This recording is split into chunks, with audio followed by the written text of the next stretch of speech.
Hello guys, welcome to current affairs for UPSC PSC IAS. Guys, अगर आप UPSC civil services की तैयारी कर रहे हैं या किसी भी स्टेट सिविल सर्विसेज एग्जामिनेशन की तैयारी कर रहे हैं तो बिल्कुल सही जगह पर आप आए हैं। यहां पर सभी सोर्सेज से न्यूज को कवर किया जाता है, जैसे कि the Hindu, Indian Express, Times of India, Live Mint जैसे जो न्यूज़पेपर्स होते हैं उनकी न्यूज को कवर किया जाता है। पीआईबी की रिपोर्ट्स को डिस्कस करते हैं। राज्यसभा टेलीविजन में जो भी इंपॉर्टेंट डिबेट्स डिस्कशन आती हैं उनको लेक्चर के दौरान कवर किया जाता है। Even EPW, down to earth Yojana जैसी जो मैगजीन्स होती हैं उनके आर्टिकल्स को भी कवर करते हैं। तो आप डेली रेगुलर अगर क्लासेस को अटेंड करेंगे, रिलीजियसली क्लासेस को फॉलो करेंगे तो आपको 100% गारंटी सक्सेस मिलेगी और आपका 100% गारंटी सिलेक्शन होगा। और 100% गारंटी सिलेक्शन का बकायदा प्रूफ दिया जाता है। नीचे डिस्क्रिप्शन पर आपको प्रूफ्स मिल जाएंगे, आप चेक कर सकते हैं कि previous year civil services examination में हमने जो टॉपिक्स कवर कराए थे उन्हीं से रिलेटेड क्वेश्चंस बने हैं। तो फटाफट चैनल को सब्सक्राइब कर लीजिए अगर आपने सब्सक्राइब नहीं किया है तो। इवन हम लोग काफी सारे हाई क्वालिटी जनरल स्टडीज के कोर्सेज भी ऑफर करते हैं।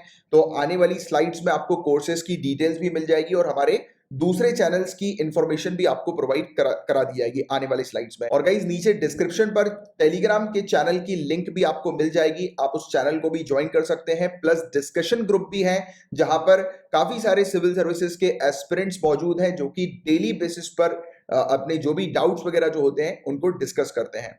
तो आप उसको ज्वाइन कर सकते हैं। तो फुल फोकस के साथ स्टार्ट करते हैं करंट अफेयर्स की क्लास को। बट बिफोर दैट ये कुछ कोर्सेज की डिटेल्स और हमारे चैनल्स की डिटेल्स हैं।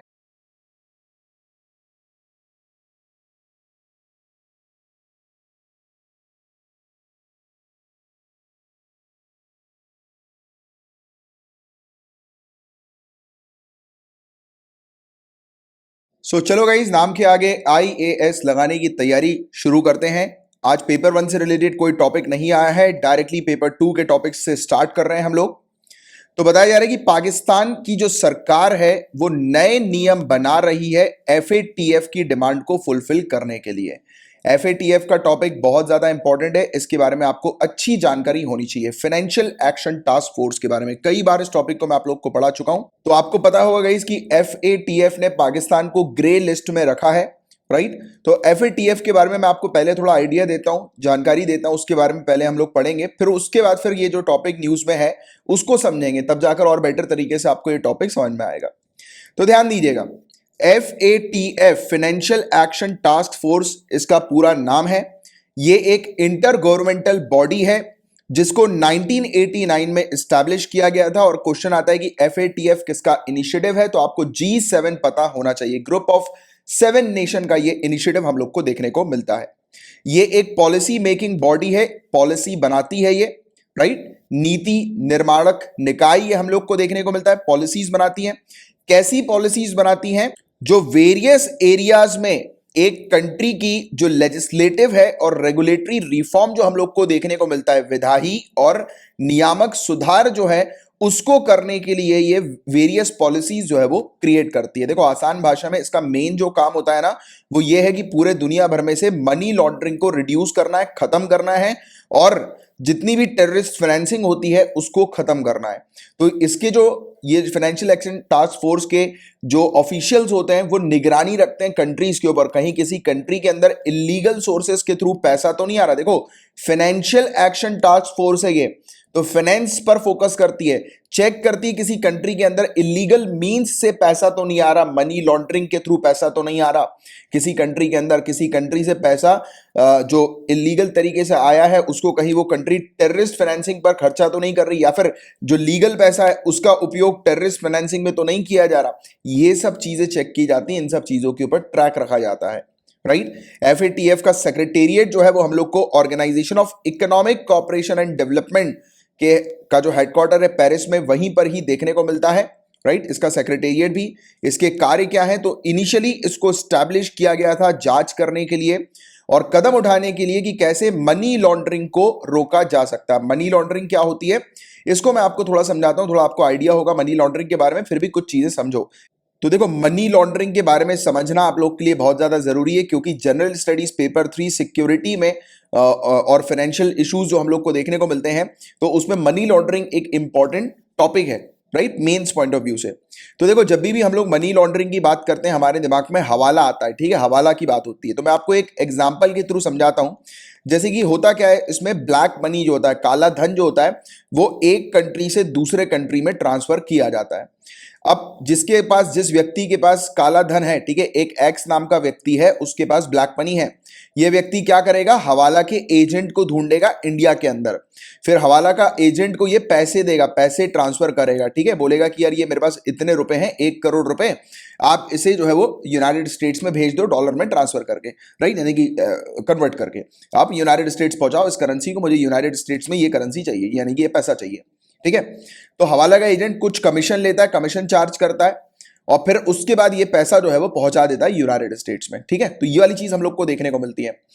अब ये ऐसा होता क्यों, उसके आगे की प्रोसीजर में आपको समझाऊंगा, बट पहले ये वाला कॉन्सेप्ट जानो कि क्या पैसा, ये व्यक्ति जो है वो गाड़ी में बिठा कर, गाड़ी में पैसा रख के गाड़ी से जाएगा क्या यूनाइटेड स्टेट्स बच बुचा के पुलिस से, क्या ये वाया प्लेन जाएगा क्या बच बुचा के, या समुद्री रूट के थ्रू जाएगा क्या बच बुचा के, राइट, जैसे जैसे करके, राइट, क्योंकि पैसा इतना सारा है, इलीगल तरीके से पैसा उसको यूनाइटेड स्टेट्स पहुंचाना है, तो क्या ये इस प्रकार से जाएगा क्या, ट्रांसपोर्टेशन मोड इनका क्या होगा।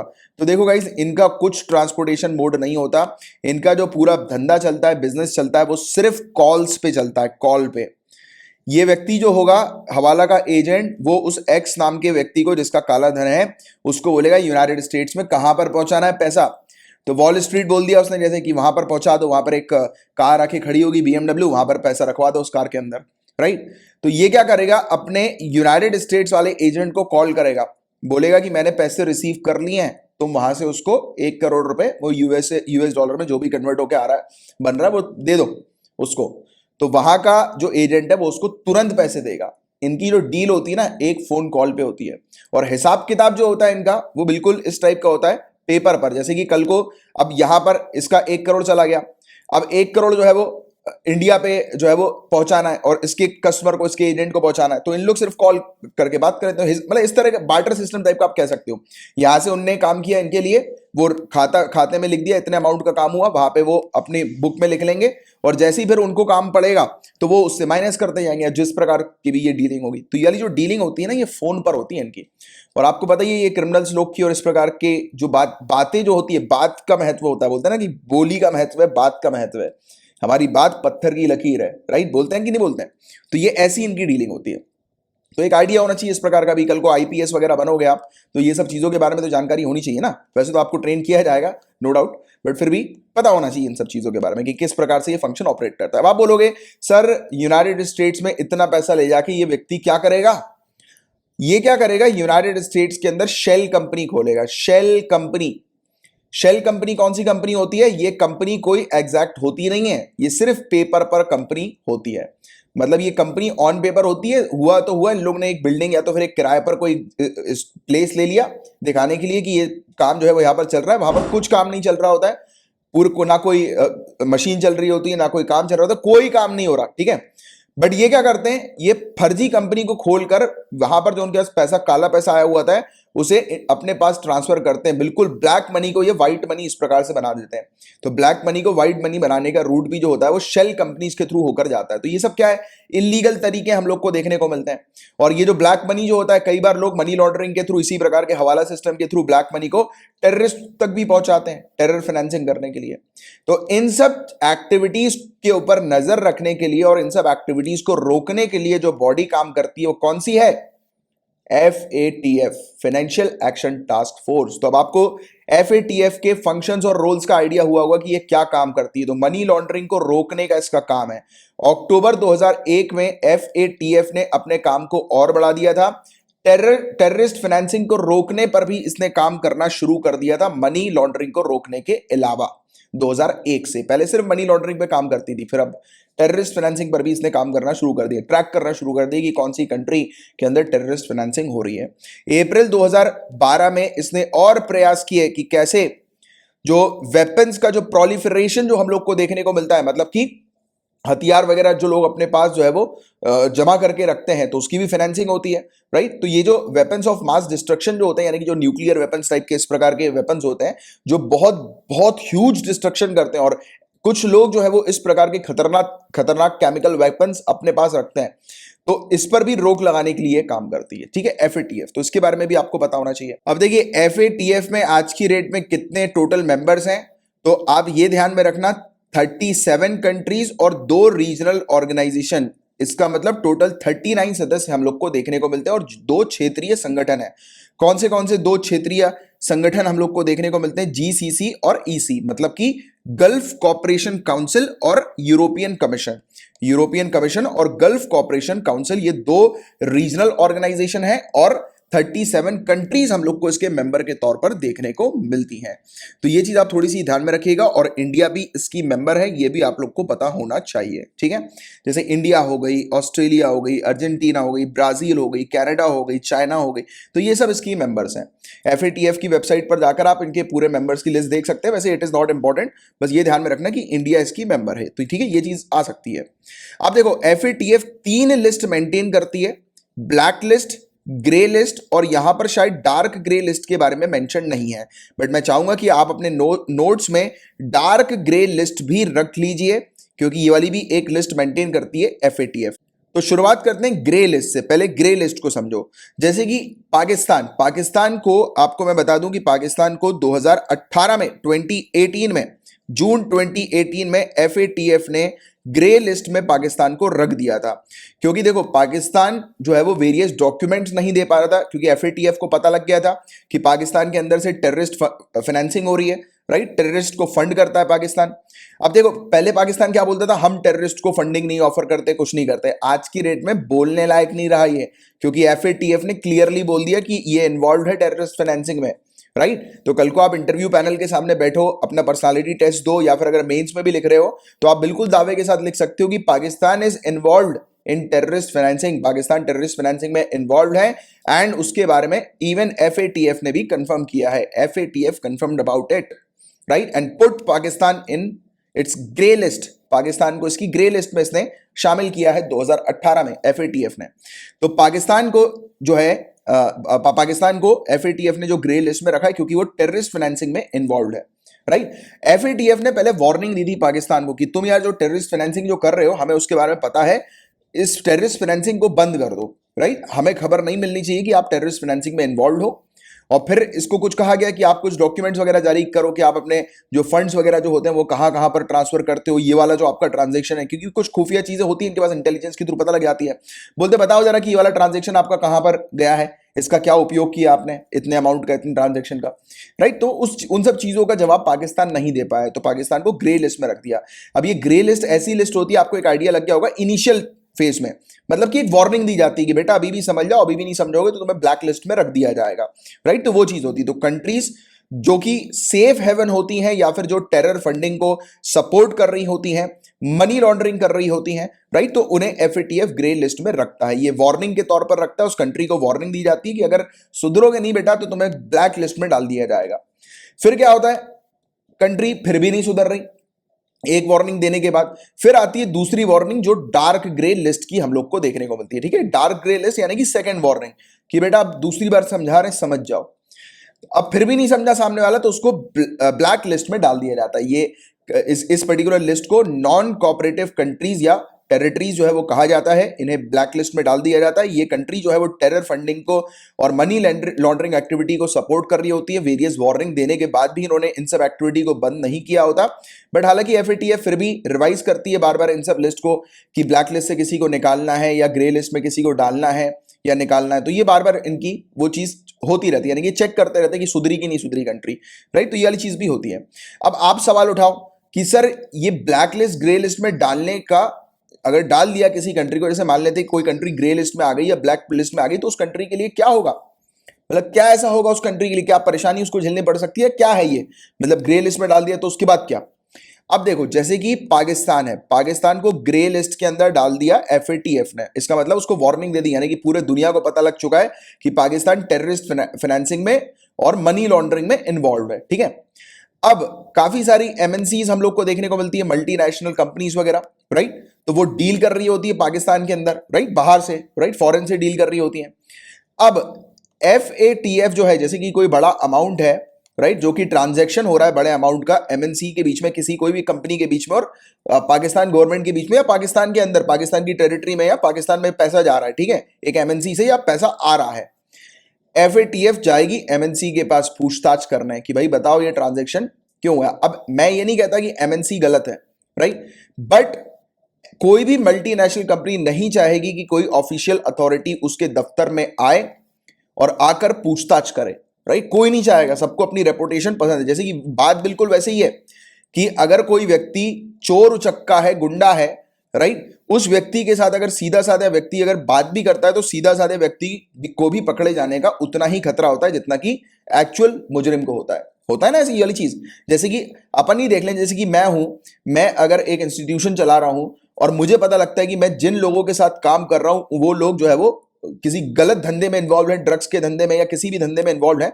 मैं उनके साथ काम नहीं करूंगा, क्योंकि मुझे पता है कि इनके साथ अगर लगातार मेरे पैसों की लेन देन होती रही तो कल को पुलिस मेरे दरवाजे पे आके मुझसे पूछताछ करने लगेगी। और कोई भी रेपुटेटेड कंपनी या इंस्टीट्यूशन कोई नहीं चाहता है कि उसके दरवाजे पर इंक्वायरी हो, क्योंकि एक तो पहली बात तो वो इतने, मतलब जैसे एमएनसी बड़े बड़े लोगों की अगर बात करें, बड़े बड़े कंपनी की बात करें, उनका टाइम नहीं होता ये सब चीजें करने का, वो तो अपने बिजनेस पर काम कर रहे होते हैं, राइट, बिजनेस बढ़ाने के ऊपर काम कर रहे हैं, तो उनको पता है कि उनका अगर टाइम यहां पर वेस्ट होगा इस प्रकार की इन्वेस्टिगेशन में तो वो उनके लिए लॉस है।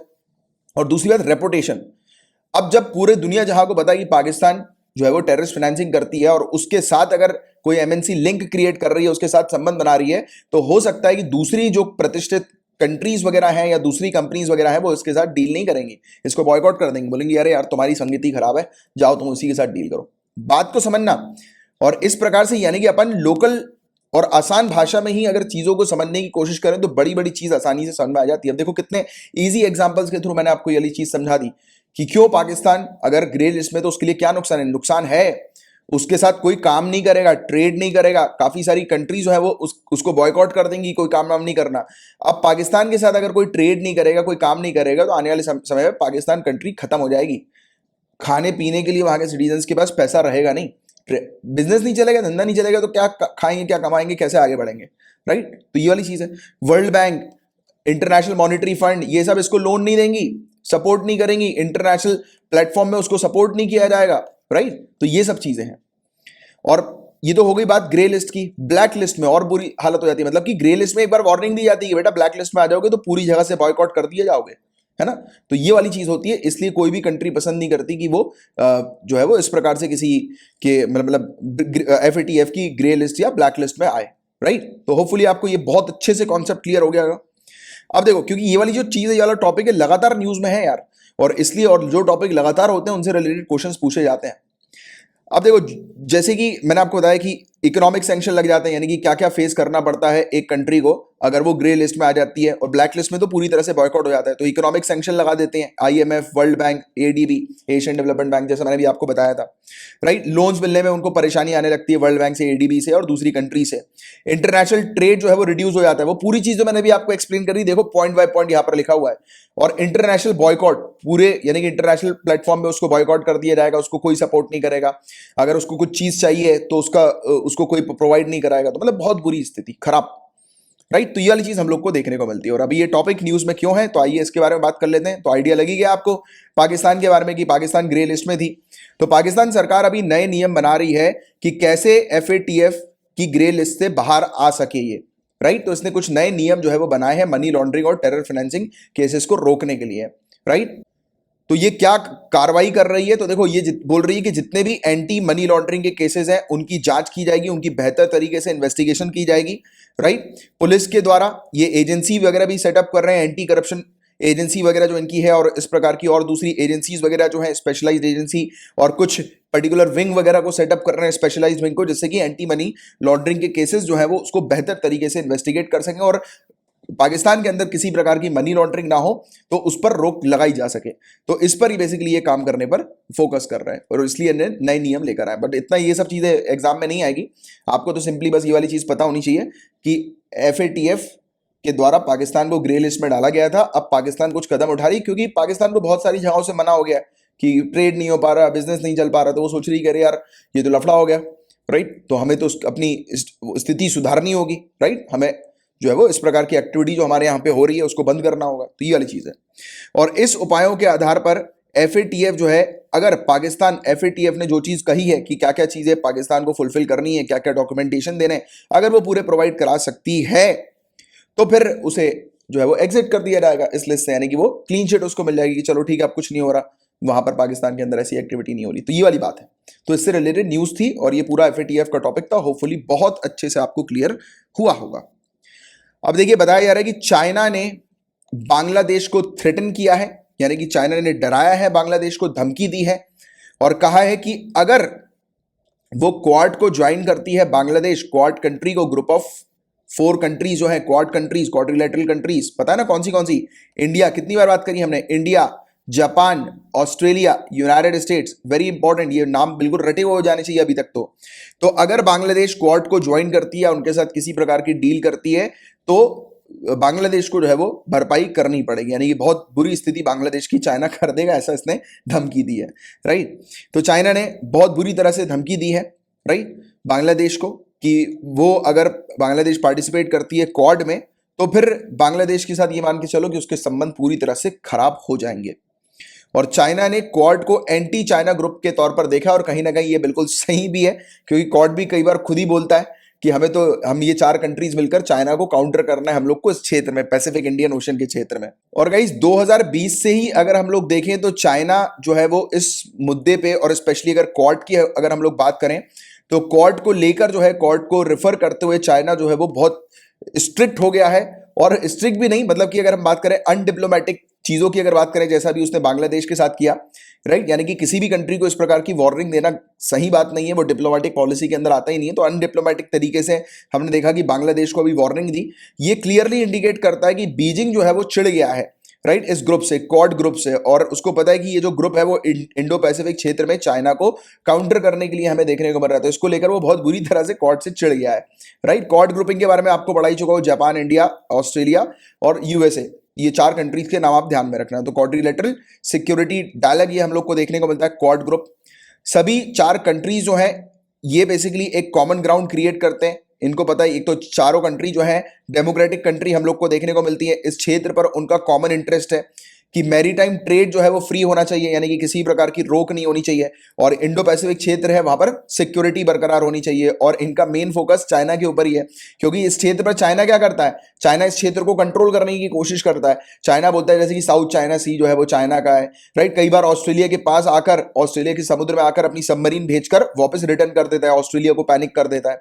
कभी कभी अभी देखो बीच में इसके चाइना के सबमरीन वगैरह, नेवल शिप वगैरह भी जो है वो इंडियन ओशन पर घूमते हुए निकले पाए गए थे, राइट। कुछ समय पहले अपन ने डिस्कस भी किया था, राइट। तो वो बिना किसी संदेश के इस प्रकार की जब एक्टिविटी करता है तो वो कहीं ना कहीं पैनिक क्रिएट करने की कोशिश करता है। बट अब क्या हो गया, अब क्वाड कंट्री मिलकर उसको पैनिक दे रहा है, राइट, उसकी दिल की धड़कनें तेज कर रहा है, तो इसलिए वो थोड़ा सा चिढ़ा हुआ है अब कि यार ये क्या नाटक है, राइट। और ये ग्रुप जो है, इसके बारे में 2004 में हम लोग को देखने को मिला था, जब 4 कंट्री एक साथ इकट्ठा हुई थी और इन्होंने फोकस किया सुनामी के बाद, 2004 की सुनामी के बाद 4 कंट्री एक साथ इकट्ठा हुई, इन्होंने बोला कि यार इस क्षेत्र में डेवलपमेंट हमें करना है, राइट। और इस क्षेत्र में डेवलपमेंट करने के लिए 4 कंट्री का एक साथ होना बहुत जरूरी है। और पहली बार इनकी मीटिंग 2007 में हुई, 2004 के बाद, राइट, आसियान में, association of south east Asian की समिट में हमें देखने को मिली थी। और इंटेंशन यही था कि मैरीटाइम कोऑपरेशन को बढ़ाना है, चारों नेशन के बीच में आपस में मिलकर समुद्री सहयोग जो है वो करें चारों कंट्रीज मिलकर। इस ग्रुप का सिग्निफिकेंस, महत्व हम लोग को क्या देखने को मिलता है, तो क्वाड जो है वो एक अपॉर्चुनिटी प्रोवाइड कराता है लाइक माइंडेड कंट्रीज के लिए, यानी कि ये चारों कंट्री जिनका फोकस एक ही टाइप का है, राइट। जैसे कि इस क्षेत्र पर, इंडो पैसिफिक क्षेत्र पर सुरक्षा प्रोवाइड कराना, इस क्षेत्र पर ट्रेड जो हो वो फ्री हो, राइट, फ्री ट्रेड हो, किसी प्रकार का रिस्ट्रिक्शन ना हो, और चाइना को इन्हें काउंटर करना, ये मेन चीज इनकी हमें देखने को मिलती है। और चौथी चीज आप डेवलपमेंट भी लिख सकते हो कि इस क्षेत्र में डेवलपमेंट हो, ग्रोथ हो, राइट। तो ये बेसिकली फोकस करते हैं वेरियस प्रोजेक्ट्स पर मिलकर काम करने के ऊपर फोकस करते हैं, कोलैबोरेट करते हैं वेरियस प्रोजेक्ट्स पर, राइट। और मेंबर जो है उनका विजन यही है, open and free Indo Pacific, जैसे मैंने आपको बताया फ्री ट्रेड होना चाहिए, डेवलपमेंट होना चाहिए, इकोनॉमिक प्रोजेक्ट जो है वो यहां पर होने चाहिए, राइट, जो कि मैरीटाइम डोमेन को प्रमोट करें, राइट, अवेयरनेस प्रमोट करें, मैरीटाइम सिक्योरिटी वहां पर मेंटेन रहे, राइट। तो इस पर ये मेनली फोकस करते हैं। और वैसे अगर हम लोग बात करें गाइस, जैसे कि ये 4 कंट्रीज की, तो बहुत सारे प्लेटफॉर्म्स पर ये 4 कंट्री एक साथ मेंबर्स हम लोग को देखने को मिलती है, काफी सारे प्लेटफॉर्म्स में। तो बताया जाता है कि इसे किसी एक विशेष संदर्भ में नहीं देखा जाना चाहिए। तो ऐसा बोला जाता है, बट हमें पता है कि ये 4 कंट्रीज मिली क्यों है, चाइना को स्पेशली काउंटर करने के लिए। गाइस, बात करेंगे नेशनल रजिस्टर ऑफ सिटीजन्स के बारे में। वेरी वेरी इंपॉर्टेंट टॉपिक, राष्ट्रीय नागरिक रजिस्टर। तो ये क्या है, इसके बारे में डिटेल में समझते हैं। तो सबसे पहली चीज तो आपको ध्यान में रखनी है कि ये एक ऑफिशियल रिकॉर्ड हमें देखने को मिलता है। ये एक ऑफिशियल रिकॉर्ड है। इसके अंदर उन लोगों के नाम शामिल किए जाते हैं जो लीगल इंडियन सिटीजन्स होते हैं। ये डेमोग्राफिक इंफॉर्मेशन रखता है उन सभी लोगों की जो लोग क्वालिफाई होते हैं as a citizen of India के तौर पर और सिटीजनशिप एक्ट 1955 के तहत, राइट। तो अगर मैं आसान भाषा में अगर आपको ये इसके बारे में समझाऊं कि एनआरसी क्या है, तो ये लिस्ट एक हम लोग को इंडियन सिटीजन्स की देखने को मिलती है। और ये लिस्ट को बनाने का मेन उद्देश्य ये है कि जो भी लोग इलीगल तरीके से इंडिया में रह रहे हैं उनको आइडेंटिफाई करके वापस उनकी जो नेटिव कंट्री है जहां से वो भाग कर आए हैं इंडिया के अंदर, वहां पर उन्हें डिप्लॉय कर दिया जाए।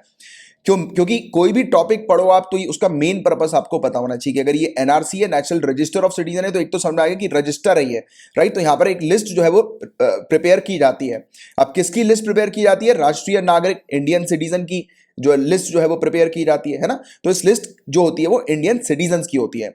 अब जो भी व्यक्ति इस लिस्ट के अंदर शामिल नहीं होते हैं, मतलब कि उनके पास इंडियन सिटीजनशिप नहीं है, वो इलीगल तरीके से इंडिया के अंदर रह रहे हैं। तो इलीगल माइग्रेंट्स को आइडेंटिफाई करने के लिए ये एनआरसी की प्रोसेस हमें देखने को मिलती है। क्वेश्चन अगर आता है कि ये रजिस्टर कब पहली बार प्रिपेयर किया गया था, तो आपको ध्यान में रखना है 1951 के सेंसस के बाद, सेंसस ऑफ इंडिया के बाद पहली बार इस रजिस्टर को प्रिपेयर किया गया था। उसके बाद से अभी तक ये रजिस्टर को अपडेट नहीं किया गया है, राइट। और आपको बता दें कि इस डेटाबेस को मेंटेन करने की सिर्फ और सिर्फ डेटाबेस के मतलब इस लिस्ट के अंदर जो डेटाबेस है उसको मेंटेन करने की इजाजत सिर्फ और सिर्फ आसाम राज्य को है। सिर्फ आसाम राज्य ही जो है वो इस तरह के डेटाबेस को तैयार कर सकती है।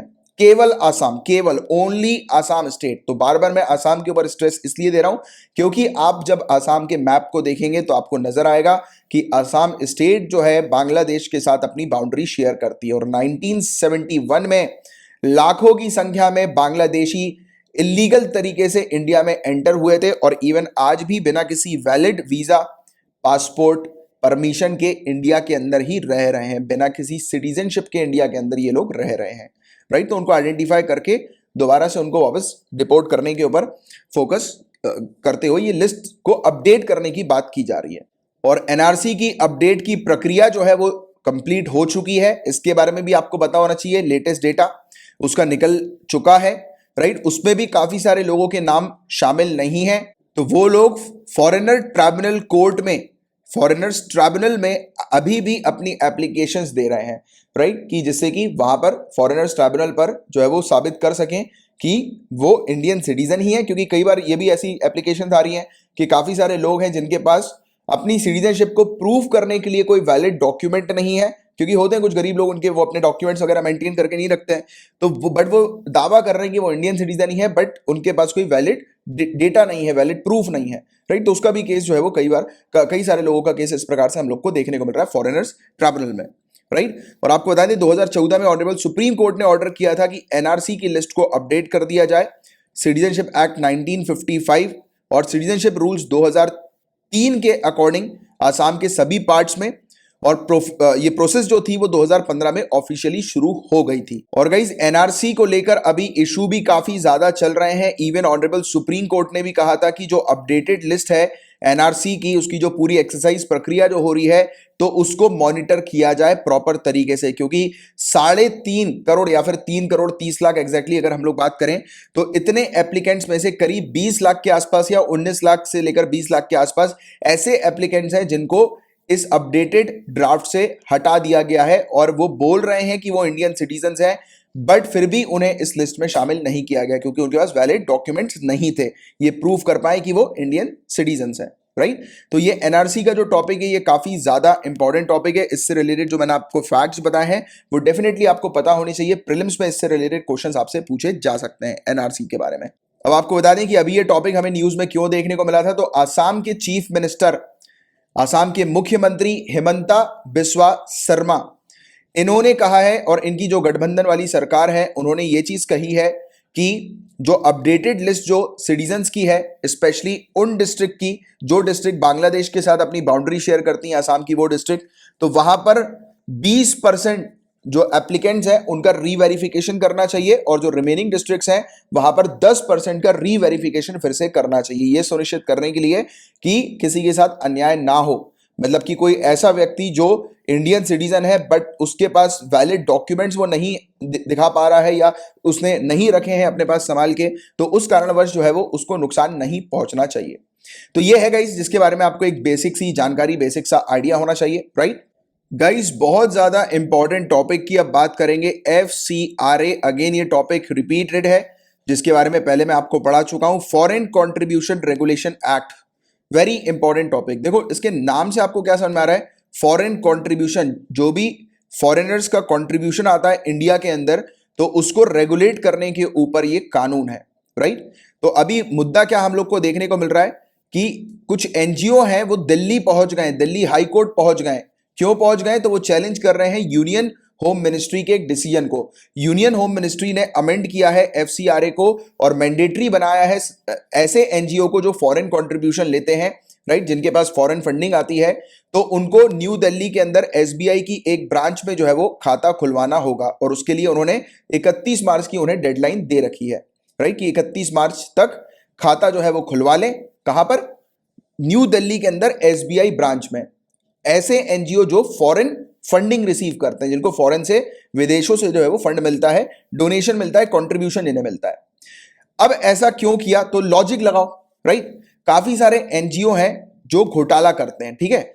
फॉरेन से उनके पास जो कंट्रीब्यूशन आता है उसका जिस पर्पस के लिए वो कंट्रीब्यूशन आ रहा है, राइट, वो पर्पस को छोड़कर वो दूसरे किसी एक्टिविटी में वो पैसा लगा देते हैं, राइट। कई बार खा जाते हैं, कई बार हम इवन ये तक देखते हैं कि कुछ यानी कि डैमेज करने की फाइनेंसिंग होती है, जैसे कि हमारे यहाँ दंगा करवाने की और इस प्रकार की फाइनेंसिंग होती है ऐसी एक्टिविटीज में, तो ये वाली हरकतें हो जाती है, राइट। तो ऐसी हरकत जो है वो ना हो और प्रॉपर तरीके से फॉरेन कंट्रीब्यूशन मॉनिटर रहे कि जो पैसा आ रहा है फॉरेन से, जो फंडिंग आ रही है, क्योंकि कई बार ऐसा भी होता है कि ब्लैक मनी जो होता है वो व्हाइट मनी में इन लोग इस प्रकार से कन्वर्ट कर देते हैं, कई सारे सेंस में हम लोग इस प्रकार से देखते हैं, और कई बार तो खा लिया जाता है पैसा, यानी कि सही जगह जिस पर्पस के लिए वो आए। जैसे कि किसी फॉरेनर ने जो है वो एक एनजीओ को कंट्रीब्यूट किया कि मेरी तरफ से जो है पैसा जो है वो दिव्यांगजन जो बच्चे हैं उनकी एजुकेशन पे लगा दो या उनको फैसिलिटी प्रोवाइड करा दो, या जो भी कैंसर पेशेंट है उनको उनकी मदद करो, जो गरीब लोग हैं उनकी मदद करो, राइट, भुखमरी को खत्म करो। तो ऐसे अलग अलग एनजीओ अलग अलग प्रोजेक्ट्स पर काम करते हैं ना। तो वैसे अगर उनका पैसा आ रहा है और एनजीओ अगर वो पैसा खा जाए, उसको उस पर्पस में उपयोग में ना ले जिस पर्पस के लिए वो पैसा आए, तो ये तो गलत बात हो जाएगी ना। तो ये वाली चीज यहां पर बताई जा रही है कि ऐसे जो पैसे आते हैं फॉरेन से उनको बेसिकली रेगुलेट करने के लिए जो है ये फॉरेन कंट्रीब्यूशन रेगुलेशन एक्ट हमें देखने को मिलता है। इसने कंपलसरी कर दिया है सभी एनजीओ के लिए, जो एनजीओ फॉरेन कंट्रीब्यूशन लेते हैं, राइट, जिनके पास फॉरेन कंट्रीब्यूशन आता है, कि उन्हें दिल्ली के अंदर एक बैंक अकाउंट ओपन करना होगा और उसी बैंक अकाउंट में पैसा आएगा, राइट। बट इससे कई संगठन जो है उनका काम बाधित हुआ है, राइट। काफी सारे ऑर्गेनाइजेशन जो है वो वर्क नहीं कर पा रहे हैं क्योंकि इस शर्त के कारण ऐसे संगठन जो है उनके पास कंट्रीब्यूशन नहीं आ पा रहा है। अब क्या प्रॉब्लम थी एनजीओ को बैंक अकाउंट खोलने में, मुझे तो ये समझ में नहीं आया। प्रॉब्लम तो नहीं होनी चाहिए, राइट। कई एनजीओ जो है इन नए नियम से प्रभावित हुए हैं जिससे महामारी के दौरान उनके द्वारा किए जाने वाले राहत कार्यों में बाधा उत्पन्न हो गई है, राइट। तो ये वाली बात यहां पर बताई जा रही है। बट आपको मैं FCRA के बारे में समझाता हूं, फॉरेन कंट्रीब्यूशन रेगुलेशन अमेंडमेंट 2020 के बारे में समझाता हूं। तो देखो ये प्रोहिबिट करता है पब्लिक सर्वेंट को, लोक सेवकों के लिए किसी भी विदेशी धन को स्वीकार करने को निषिद्ध किया जाता है, कि कोई भी पब्लिक सर्वेंट जो है वो फॉरेन फंडिंग किसी भी प्रकार की रिसीव नहीं कर सकता, फर्स्ट पॉइंट। और जो गैर सरकारी संगठन है, एनजीओ है, इनके द्वारा प्रशासन संबंधी लागतों के लिए विदेशी फंड के उपयोग को मौजूदा 50% से कम करके 20% करने का प्रस्ताव किया गया है। ये क्या चीज है, देखो जैसे कि $100 भेजा फॉरेन से, राइट, किसी फॉरेनर ने एक एनजीओ को, इसमें ये बोलते हैं कि $50 तो इनका खर्च हो गया पूरी व्यवस्था करने में और $50 ही जो है वो कंट्रीब्यूट किया जाएगा। तो 50% का वो था एडमिनिस्ट्रेटिव कॉस्ट, तो उसको घटा के यहां पर कर दिया 20%। मतलब कहा कि अगर $100 अगर बाहर से आ रहे हैं तो उसमें आप $20 अपने एडमिनिस्ट्रेटिव खर्चे पर उपयोग कर सकते हो, बाकी $80 उस पर्पस में यूज किए जाएंगे जिस पर्पस के लिए वो फंड आपने रिसीव किया है। और ये भी कहा गया है कि फॉरेन फंडिंग अगर किसी एनजीओ को मिलेगी तो वो एनजीओ किसी भी प्रकार से उस फॉरेन फंडिंग को ट्रांसफर नहीं कर सकते किसी भी ऑर्गेनाइजेशन को या किसी भी पर्सन को। इन्होंने आधार कार्ड जो है वो मैंडेटरी आइडेंटिफिकेशन डॉक्यूमेंट बना दिया है जितने भी ऑफिस बियरर्स हैं, यानी कि जितने भी जो एनजीओ हैं उसके जितने भी डायरेक्टर्स होते हैं, ऑफिस में काम करने वाले लोग होते हैं और दूसरे जो एनजीओ के साथ मिलकर जो दूसरे इंस्टीट्यूशन जो अटैच्ड होते हैं, राइट, या जो भी एसोसिएशन करते हैं जिन्हें फॉरेन डोनेशन रिसीव होता है, तो उनके लिए आधार कार्ड इन्हें जो है वो सबमिट करना होगा, यानी आधार कार्ड की इंफॉर्मेशन जो है वो आइडेंटिफाई करने के लिए देनी होगी। तो ये वाली चीज यहां पर बताई गई है। इसने इवन अलाउ किया है कि केंद्र सरकार जो है वो इंक्वायरी बैठा सकती है ऐसी बॉडीज के ऊपर जो एफसीआरए के साथ जो है वो जुड़ी हुई, मतलब ऐसे एनजीओ जिन्होंने रजिस्टर किया एफसीआरए के तहत फॉरेन कंट्रीब्यूशन रिसीव करने के लिए, तो उनके पास जो फॉरेन कंट्रीब्यूशन आया है, जो अनयूटिलाइज फॉरेन कंट्रीब्यूशन है जिसको अभी तक यूज नहीं किया है, राइट, तो कहा गया है कि जो फॉरेन कंट्रीब्यूशन अभी तक आपने यूज नहीं किया, जिस पर्पस के लिए वो लाया, आपने बुलवाया था, रिसीव किया था, तो आप उसको यूटिलाइज नहीं कर सकते। और जो रिमेनिंग पोर्शन जो फॉरेन कंट्रीब्यूशन का जो आपको रिसीव हुआ है, राइट, तो वो भी आप यूटिलाइज नहीं कर पाओगे। मतलब कि जो फॉरेन कंट्रीब्यूशन आया जिस पर्पस के लिए, आप उस पर्पस में उसको खर्च करो। अगर आप ये बोल रहे हो कि अपने पास अकाउंट में रखकर ये बोल रहे हो कि वो उस पर्पस के लिए आया था, उसको हमने अभी रोक के रखा हुआ है, राइट, तो फिर वो जो आपने जो रोक के रख दिया उसको फिर आप यूज जो है वो नहीं कर सकते, राइट। इसमें इवन लिमिट लगा दी गई है फॉरेन फंड्स के उपयोग के ऊपर एडमिनिस्ट्रेटिव पर्पस के लिए, जो मैंने भी आपको समझा दिया, 50% से 20% कर दिया। इसका इंपैक्ट ये भी होगा, मतलब एक इसमें नेगेटिव पॉइंट ये हमें देखने को मिल रहा है कि रिसर्च और एडवोकेसी ऑर्गेनाइजेशन जो होते हैं उनके ऊपर इंपैक्ट पड़ेगा, राइट, यानी कि जो लोग रिसर्च वगैरह करते हैं, राइट, आप आरएनडी में थोड़ा पैसा लगता है, राइट, एडमिनिस्ट्रेटिव कॉस्ट आरएनडी की थोड़ी सी ज्यादा रहती है, तो कहा यह है कि फिर वो अपनी एडमिनिस्ट्रेटिव कॉस्ट जो है वो मीट नहीं कर पाएंगे, यानी कि एडमिनिस्ट्रेटिव कॉस्ट जो है वो लागत जो है वो मतलब उसमें वो काम नहीं कर पाएंगे इतनी कम लागत में, और सही काम जो है वो फिर हो नहीं पाएगा। तो ये वाले एक नेगेटिव पॉइंट इसके अंदर हमें देखने को मिल रहा है। तो इसकी एक आपको जनरल सी जानकारी होनी चाहिए, एक आइडिया होना चाहिए इस चीज के बारे में, एफसीआरए के बारे में, क्योंकि मेन चीज जो है वो आप लोग के लिए समझने की वो एफसीआरए है। गाइस, साउथ सुडान की पार्लियामेंट जो है वो भंग हो गई है, संसद भंग हो गई है, इससे रिलेटेड ये न्यूज हमें देखने को मिली है। साउथ सुडान के जो प्रेसिडेंट है, राष्ट्रपति है सल्वा कीर, इनके द्वारा संसद को भंग कर दिया गया है और देश के गृह युद्ध के विरोधी पक्षों के सांसदों को अब 2018 के शांति समझौते के तहत नियुक्त किया जाएगा। तो 2018 में एक साइन हुआ था, एक पीस अकॉर्ड हमें देखने को मिला था, जिसके तहत यह भी कहा गया था कि एक नई लेजिस्लेटिव बॉडी जो है वो सेटअप की जाएगी और देश में साउथ सुडान में जो है वो शांति बरकरार की जाएगी।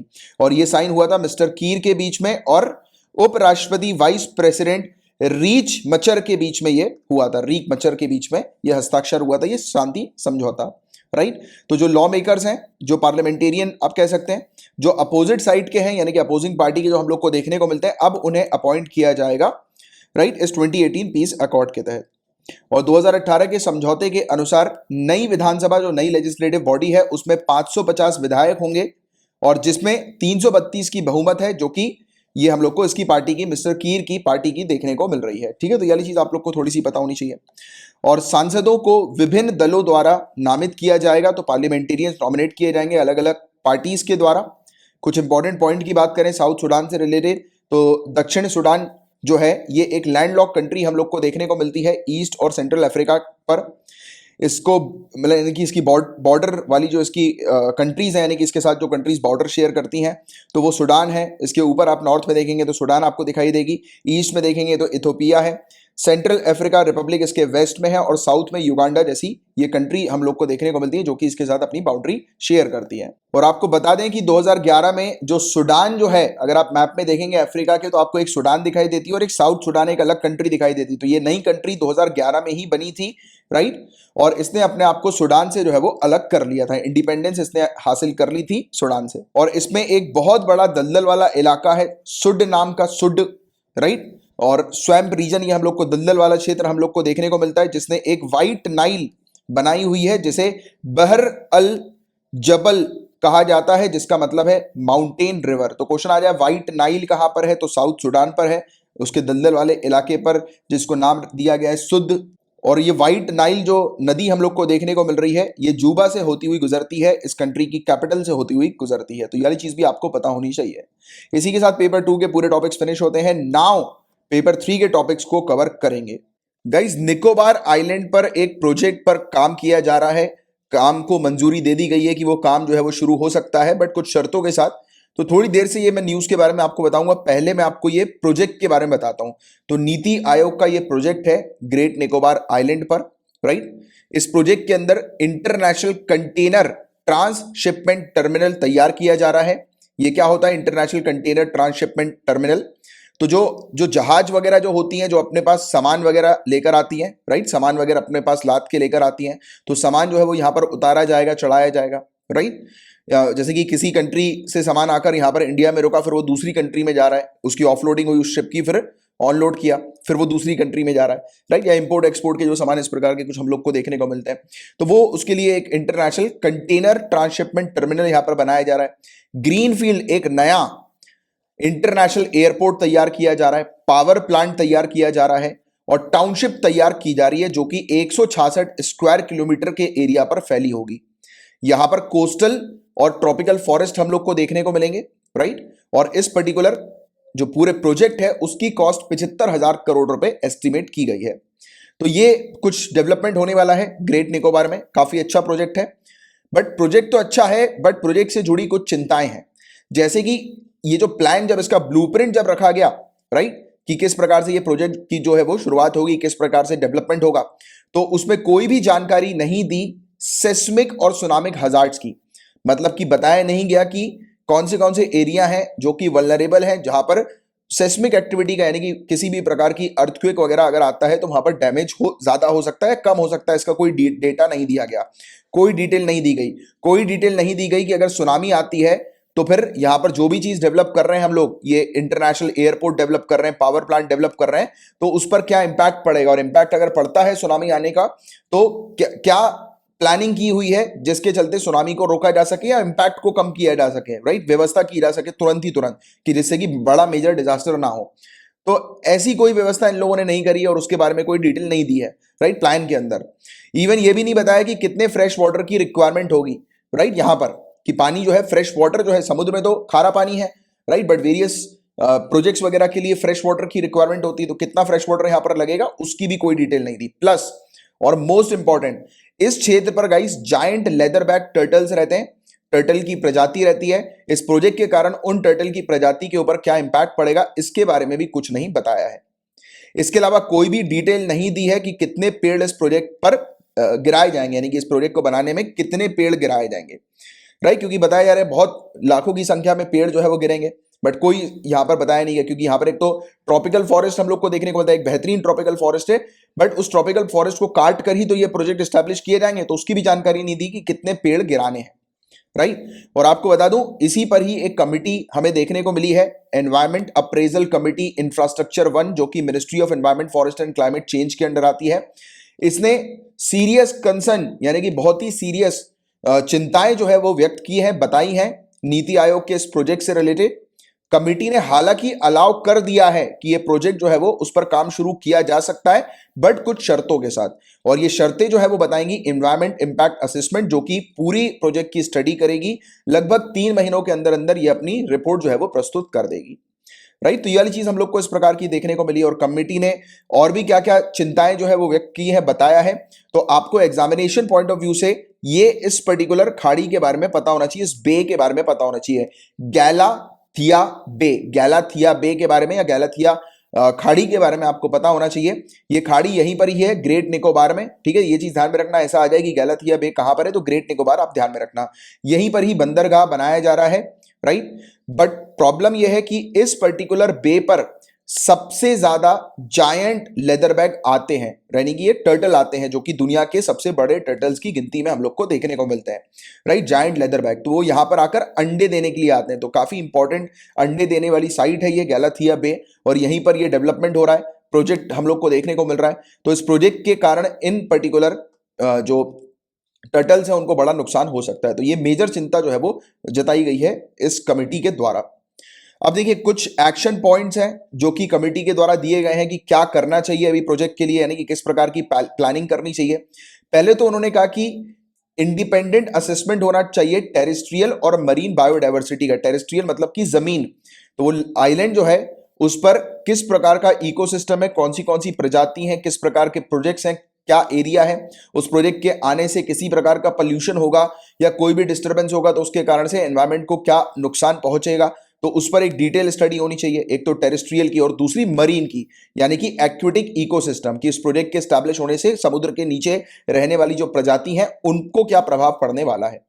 साथ ही साथ ड्रेजिंग का इंपैक्ट क्या होगा उसकी भी स्टडी करनी है। अब ड्रेजिंग क्या होता है, देखो कोई भी प्रोजेक्ट जब एस्टैब्लिश होता है तो गड्ढा वगैरह किया जाता है, नहीं कि अगर बिल्डिंग को खड़ा करना है तो नीचे उसका बेस भी स्ट्रॉन्ग करना है, गड्ढा भी करना होगा। तो जब यहां पर पोर्ट जब बनाया जाएगा तो समुद्र के कुछ एरिया के अंदर जो सी बेड जो होती है ना, सी बेड यानी कि समुद्र का पानी है उसके नीचे वाली जो जमीन है, राइट, तो वहां पर गड्ढा वगैरह किया जाएगा या वहां पर थोड़ी छेड़छाड़ होगी किसी प्रकार की, राइट, क्योंकि स्पेशली गड्ढा ही किया जाएगा वैसे तो उसके करने से कोई नुकसान तो नहीं पहुंचने वाला है, राइट। तो इसकी प्रॉपर स्टडी करना है।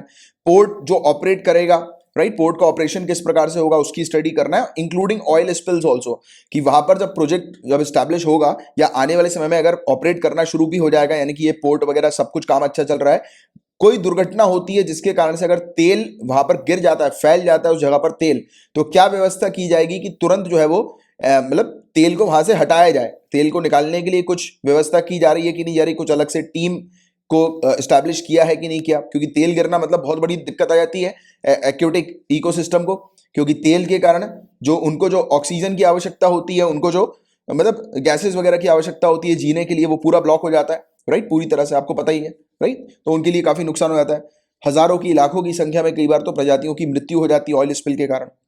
स्टडी करने की आवश्यकता है, जैसे कि for example environment impact assessment की रिपोर्ट आई और मना कर दिया कि नहीं, इस क्षेत्र पे पोर्ट बंदरगाह जो है वो नहीं बनाया जा सकता, क्योंकि उस क्षेत्र पे आप जानते हैं कि टर्टल्स वगैरह हम लोग को देखने को मिलते हैं कि टर्टल्स की प्रजाति जो है वो लुप्त होने का रिस्क है, टर्टल्स के डिस्टर्ब होने का रिस्क है, या फिर वहां पर बहुत ज्यादा पेड़ गिराएंगे तो ये फलाना रिस्क आ सकता है। वो बताएगी आगे चल के EIA हम लोग को जब अपनी रिपोर्ट ये प्रस्तुत करेगी, तो EIA की रिपोर्ट जब हम देखेंगे इस प्रोजेक्ट को लेकर, तो अगर EIA ने ऐसा कुछ बोल दिया कि नहीं ये प्रोजेक्ट स्टैब्लिश नहीं होगा, तो फिर अभी से ही प्लानिंग करो कि कौन सी दूसरी ऑल्टरनेटिव जगह पर ये प्रोजेक्ट शुरू किया जा सकता है वहीं पर ही, राइट, कि जहां पर नुकसान ना हो, तो अभी से देखना शुरू करो दूसरी साइट्स को। तो ये कहा गया है। इवन ये भी कहा गया है कि किस क्षेत्र पर कितनी सेस्मिक एक्टिविटीज हो सकती है, यानी कि अर्थक्वेक के चांसेस या अर्थक्वेक से होने वाले नुकसान जो है वो किस क्षेत्र पे कितने हो सकते हैं, उस हिसाब से पूरी प्लानिंग रखो। डिजास्टर मैनेजमेंट प्रॉपर होना चाहिए। सुनामी हजार्ड मैप भी तैयार करो, मतलब कि सुनामी अगर आती है तो किस क्षेत्र में कितना नुकसान होगा, राइट, तो उसका पूरा मैप तैयार करना है, राइट। लेबर्स की डिटेल, लेबर कैंप्स की डिटेल और उनकी रिक्वायरमेंट की डिटेल भी उसको रखना है, मेंशन करना है, प्लानिंग उसकी ऐसी होनी चाहिए। असेसमेंट क्यूमुलेटिव इंपैक्ट का रखना है, राइट, यानी कि प्रॉपर हर हर तरीके का, मतलब, और अगर एकदम ज्यादा भी इंपैक्ट होता है, राइट, जैसे कि अभी बताया गया कि जैसे कि अगर डिजास्टर जो होगा, तो जैसे इन्होंने मेंशन किया कि 10 करोड़ की प्रॉपर्टी का नुकसान होने की संभावना है या 10 करोड़ रुपए का नुकसान होगा अगर यहां पर किसी प्रकार का डिजास्टर आता है, सुनामी आती है, अर्थक्वेक आता है, तो आप 10 नहीं उसको 100 करोड़ की तरह काम करके चलो कि 100 करोड़ का नुकसान होगा तो फिर आप कैसे मैनेज करोगे, तो इस प्रकार के असेसमेंट लेकर चलो। तो ये चीज यहां पर बताई गई। हाइड्रो जियोलॉजिकल स्टडी कंडक्ट करनी है और उसका इंपैक्ट क्या होगा पानी पर, राइट, तो वो वाली स्टडी देखनी, क्योंकि पानी है पूरा वहां पर, तो किसी वजह से अगर पानी दूषित होता है तो फिर क्या लिए जाएंगे। और इवन जैसे कि वहां पर प्रोजेक्ट्स वगैरह जो शुरू हो रहा है तो उसका जो भी वेस्ट वगैरह एफिल्यूएंट वगैरह जो हम लोग को देखने को मिलेगा, जो बाहर निकलेगा, जैसे पावर प्लांट है उससे निकलेगा एफिल्यूएंट, राइट, वेस्ट वाटर वगैरह निकलेगा, तो उसको स्टोर करने की क्या व्यवस्था की हुई है, राइट, तो ये सब चीजें भी को भी बताना है। प्रॉपर प्लानिंग होगी तो ये पूरे एनवायरमेंट के जितने भी फैक्टर्स हैं सबको ध्यान में रखते हुए करनी है, राइट, तो ये चीज जो है वो इनके द्वारा बताई गई है।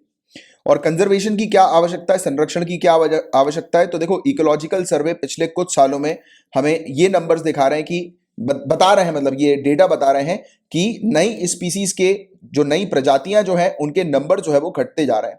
इसमें क्रिटिकली एंडेंजर्ड निकोबार श्रीयू हम लोग को देखने को मिलती है, ग्रेट निकोबार क्रेक है, निकोबार फ्रॉग है, निकोबार कैट स्नेक है, और न्यू स्किन लिपिनिया एसपी इसको कहा जाता है, नया लिजार्ड डिबामस एसपी, और एक स्नेक हम लोग को लाइकोडॉन एसपी देखने को मिलता है, राइट। तो इस मतलब इसको जानना जरूरी है कि इनके नंबर्स कितने हैं और अगर प्रोजेक्ट के कारण अगर कुछ नुकसान पहुंचता है तो इनको कितना नुकसान होगा, राइट, तो ये भी बहुत जरूरी है और इसलिए इनके संरक्षण की आवश्यकता यहां पर बताई गई है, राइट, इंपॉर्टेंस इसके बारे में बताई गई। तो ये था पूरा ओवरऑल टॉपिक जिसकी एक अच्छी जानकारी आप लोग को होनी चाहिए। अब नासा के ओसिरिस रेक्स मिशन की अगर हम बात करें तो ये वाला टॉपिक भी रिपीटेड है। तो 11 मई को नासा का OSIRIS REx origins spectral interpretation resource identification security regolith explorer, OSIRIS REx spacecraft, जो कि किसका है, नासा का है। तो ये बेसिकली एस्टेरॉइड बेनू से जो है वो इसने उड़ान भर ली है, एस्टेरॉइड बेनू से, और ये 2 ईयर की जर्नी कवर करके कंप्लीट करके धरती पर वापस आ जाएगा। तो नासा का ओसिरिस रेक्स मिशन जो है वो क्या है, इस चीज को समझो, क्योंकि ये मिशन बहुत ही ज्यादा इंपॉर्टेंट है। ओसिरिस रेक्स जो है वो नासा का पहला मिशन है जो कि नियर अर्थ एस्टेरॉइड पर विजिट करने वाला है, या मतलब हो चुकी है इसकी विजिट, पहुंच गया है, वापस उसने उड़ान भर ली है धरती में आने के लिए। तो नियर अर्थ एस्टेरॉइड, तो ऑब्वियस बात है, स्पेस में काफी सारे एस्टेरॉइड होते हैं, बड़े बड़े चट्टान होते हैं जो घूम रहे होते हैं स्पेस में। तो ये धरती के पास एक बड़ा सा एस्टेरॉइड है, तो वहां पर ये गया है। ये क्या करने गया है, उस एस्टेरॉइड के सरफेस की स्टडी करने और वहां का सैंपल कलेक्ट करके ये वापस आएगा, राइट। पूरे सरफेस को देखेगा, चेक करेगा, इसने पूरा आकलन वैसे कर लिया है, और वहां से सैंपल कलेक्ट करके ये ला रहा है नीचे धरती में, राइट। एस्टेरॉइड का सैंपल कलेक्ट करके ला रहा है।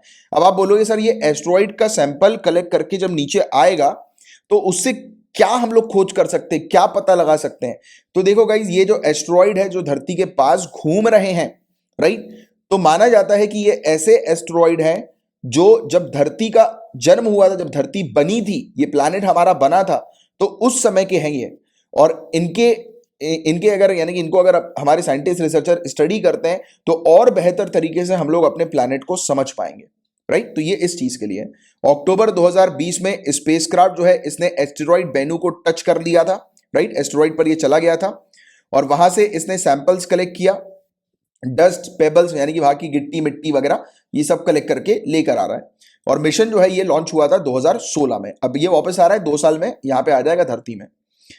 एस्टेरॉइड बेनू के बारे में थोड़ी सी चर्चा करें गाइस। तो बेनू बेसिकली एक एंशियंट एस्टेरॉइड हम लोग को देखने को मिलता है, इसी की स्टडी करने के लिए मिशन गया था, राइट। एंशियंट समय का एस्टेरॉइड है, राइट, और इसमें ज्यादा चेंज नहीं हुए हैं, यानी कि साइंटिस्ट रिसर्चर का कहना है कि जैसे जिस प्रकार से धरती में चेंज हुआ है इतने समय के बाद, इसमें कोई ज्यादा चेंज नहीं हुए हैं इतने सालों बाद भी, राइट। इसका मतलब यह है कि इसके सरफेस के नीचे कुछ केमिकल्स हैं, कुछ रॉक्स हैं जो कि उस समय के हैं जिस समय हमारी धरती बनी थी और इवन ये पूरा सोलर सिस्टम बना था, राइट। इसलिए साइंटिस्ट और रिसर्चर जो है वो काफी इंटरेस्टेड है इस एस्टेरॉइड को स्टडी करने में, क्योंकि उसको स्टडी करके क्लू मिल सकता है कि हमारा सूर्य, हमारी धरती और दूसरे प्लैनेट जो है वो कैसे बने हैं, इस पर्टिकुलर पूरे सोलर सिस्टम का जन्म कैसे हुआ है, राइट। सो फार हमें बेनू के बारे में जो पता है उसकी अगर हम लोग बात करें तो बी टाइप एस्टेरॉइड है ये। इसका मतलब है कि इसके अंदर काफी भारी मात्रा में कार्बन और दूसरे मिनरल्स भी मौजूद हैं। और आपको बता दें कि हाई कार्बन कंटेंट के कारण कि एस्टेरॉइड पर जो भी मतलब सूर्य की लाइट पड़ती है इस एस्टेरॉइड पर, तो उसका 4% ये वापस रिफ्लेक्ट कर देता है, जो कि काफी ज्यादा कम है।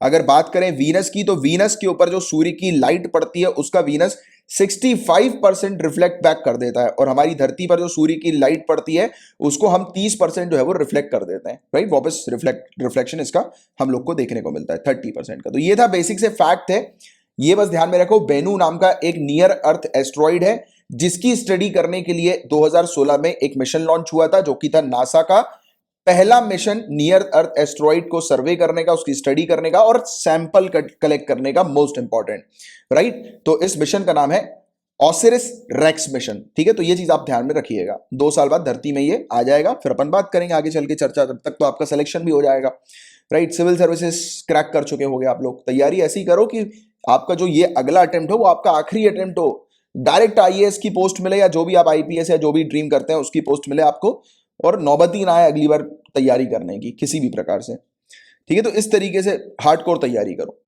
अब integrated development of horticulture, horticulture का इंटीग्रेटेड डेवलपमेंट का एक मिशन हम लोग को देखने को मिल रहा है, इस पर हम लोग चर्चा करेंगे। Ministry of agriculture and farmers welfare ने प्रोवाइड किया है और एलोकेट किया है 2250 करोड़ रुपए 2021-22 के लिए, इस मिशन के लिए, mission for integrated development of horticulture. तो ये मिशन क्या है इसके बारे में समझते हैं थोड़ा। ये स्कीम है जिसके थ्रू हम लोग हमारी कंट्री के अंदर इंडिया का जो हॉर्टिकल्चर सेक्टर है उसको डेवलप कर रहे हैं, उसको ग्रो कर रहे हैं।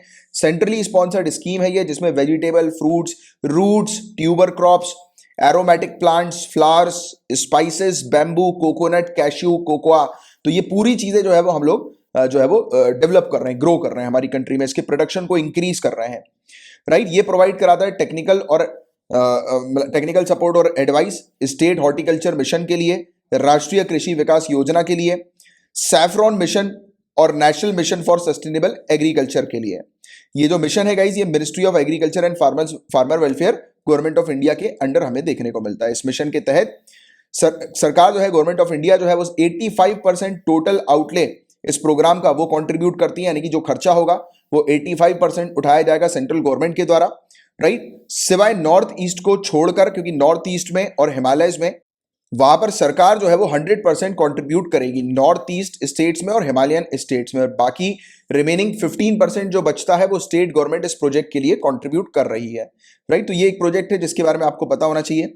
कुछ और स्कीम जो है वो उसके तहत NHM national horticulture mission, horticulture को लेकर, और horticulture mission for north east and Himalayan state, national bamboo mission है, नेशनल हॉर्टिकल्चर बोर्ड है, कोकोनट डेवलपमेंट बोर्ड है, सेंट्रल इंस्टीट्यूट फॉर हॉर्टिकल्चर हमें देखने को मिलता है, इसके सब स्कीम है ये। अब गाइस डिस्कस करेंगे काजीरंगा एनिमल कॉरिडोर के बारे में। तो देखो, अभी ये टॉपिक न्यूज में इसलिए आया है क्योंकि कुछ केसेस ऐसे सामने आए हैं कि काजीरंगा नेशनल पार्क और टाइगर रिजर्व के इको सेंसिटिव जोन पर हम लोग को देखने को मिल रहा है कि कंस्ट्रक्शन एक्टिविटीज चल रही हैं, खुदाई वगैरह चल रही है, फॉरेस्ट लैंड को, जंगल की जमीन को क्लियर किया है, वहां पे डिफॉरेस्टेशन हुआ है, राइट। यानी कि ऐसे एरिया पर जहां जो ऑलरेडी इको सेंसिटिव जोन में है, और मैंने आपको याद आ रहा होगा अभी 3-4 क्लासेस पहले ही इको सेंसिटिव जोन के बारे में डिस्कस करवाया है, जिसमें हमने कवर किया था कि जैसे कि मान के चलो कि ये वाला जो सर्कल वाला एरिया है ये टाइगर रिजर्व है, ठीक है।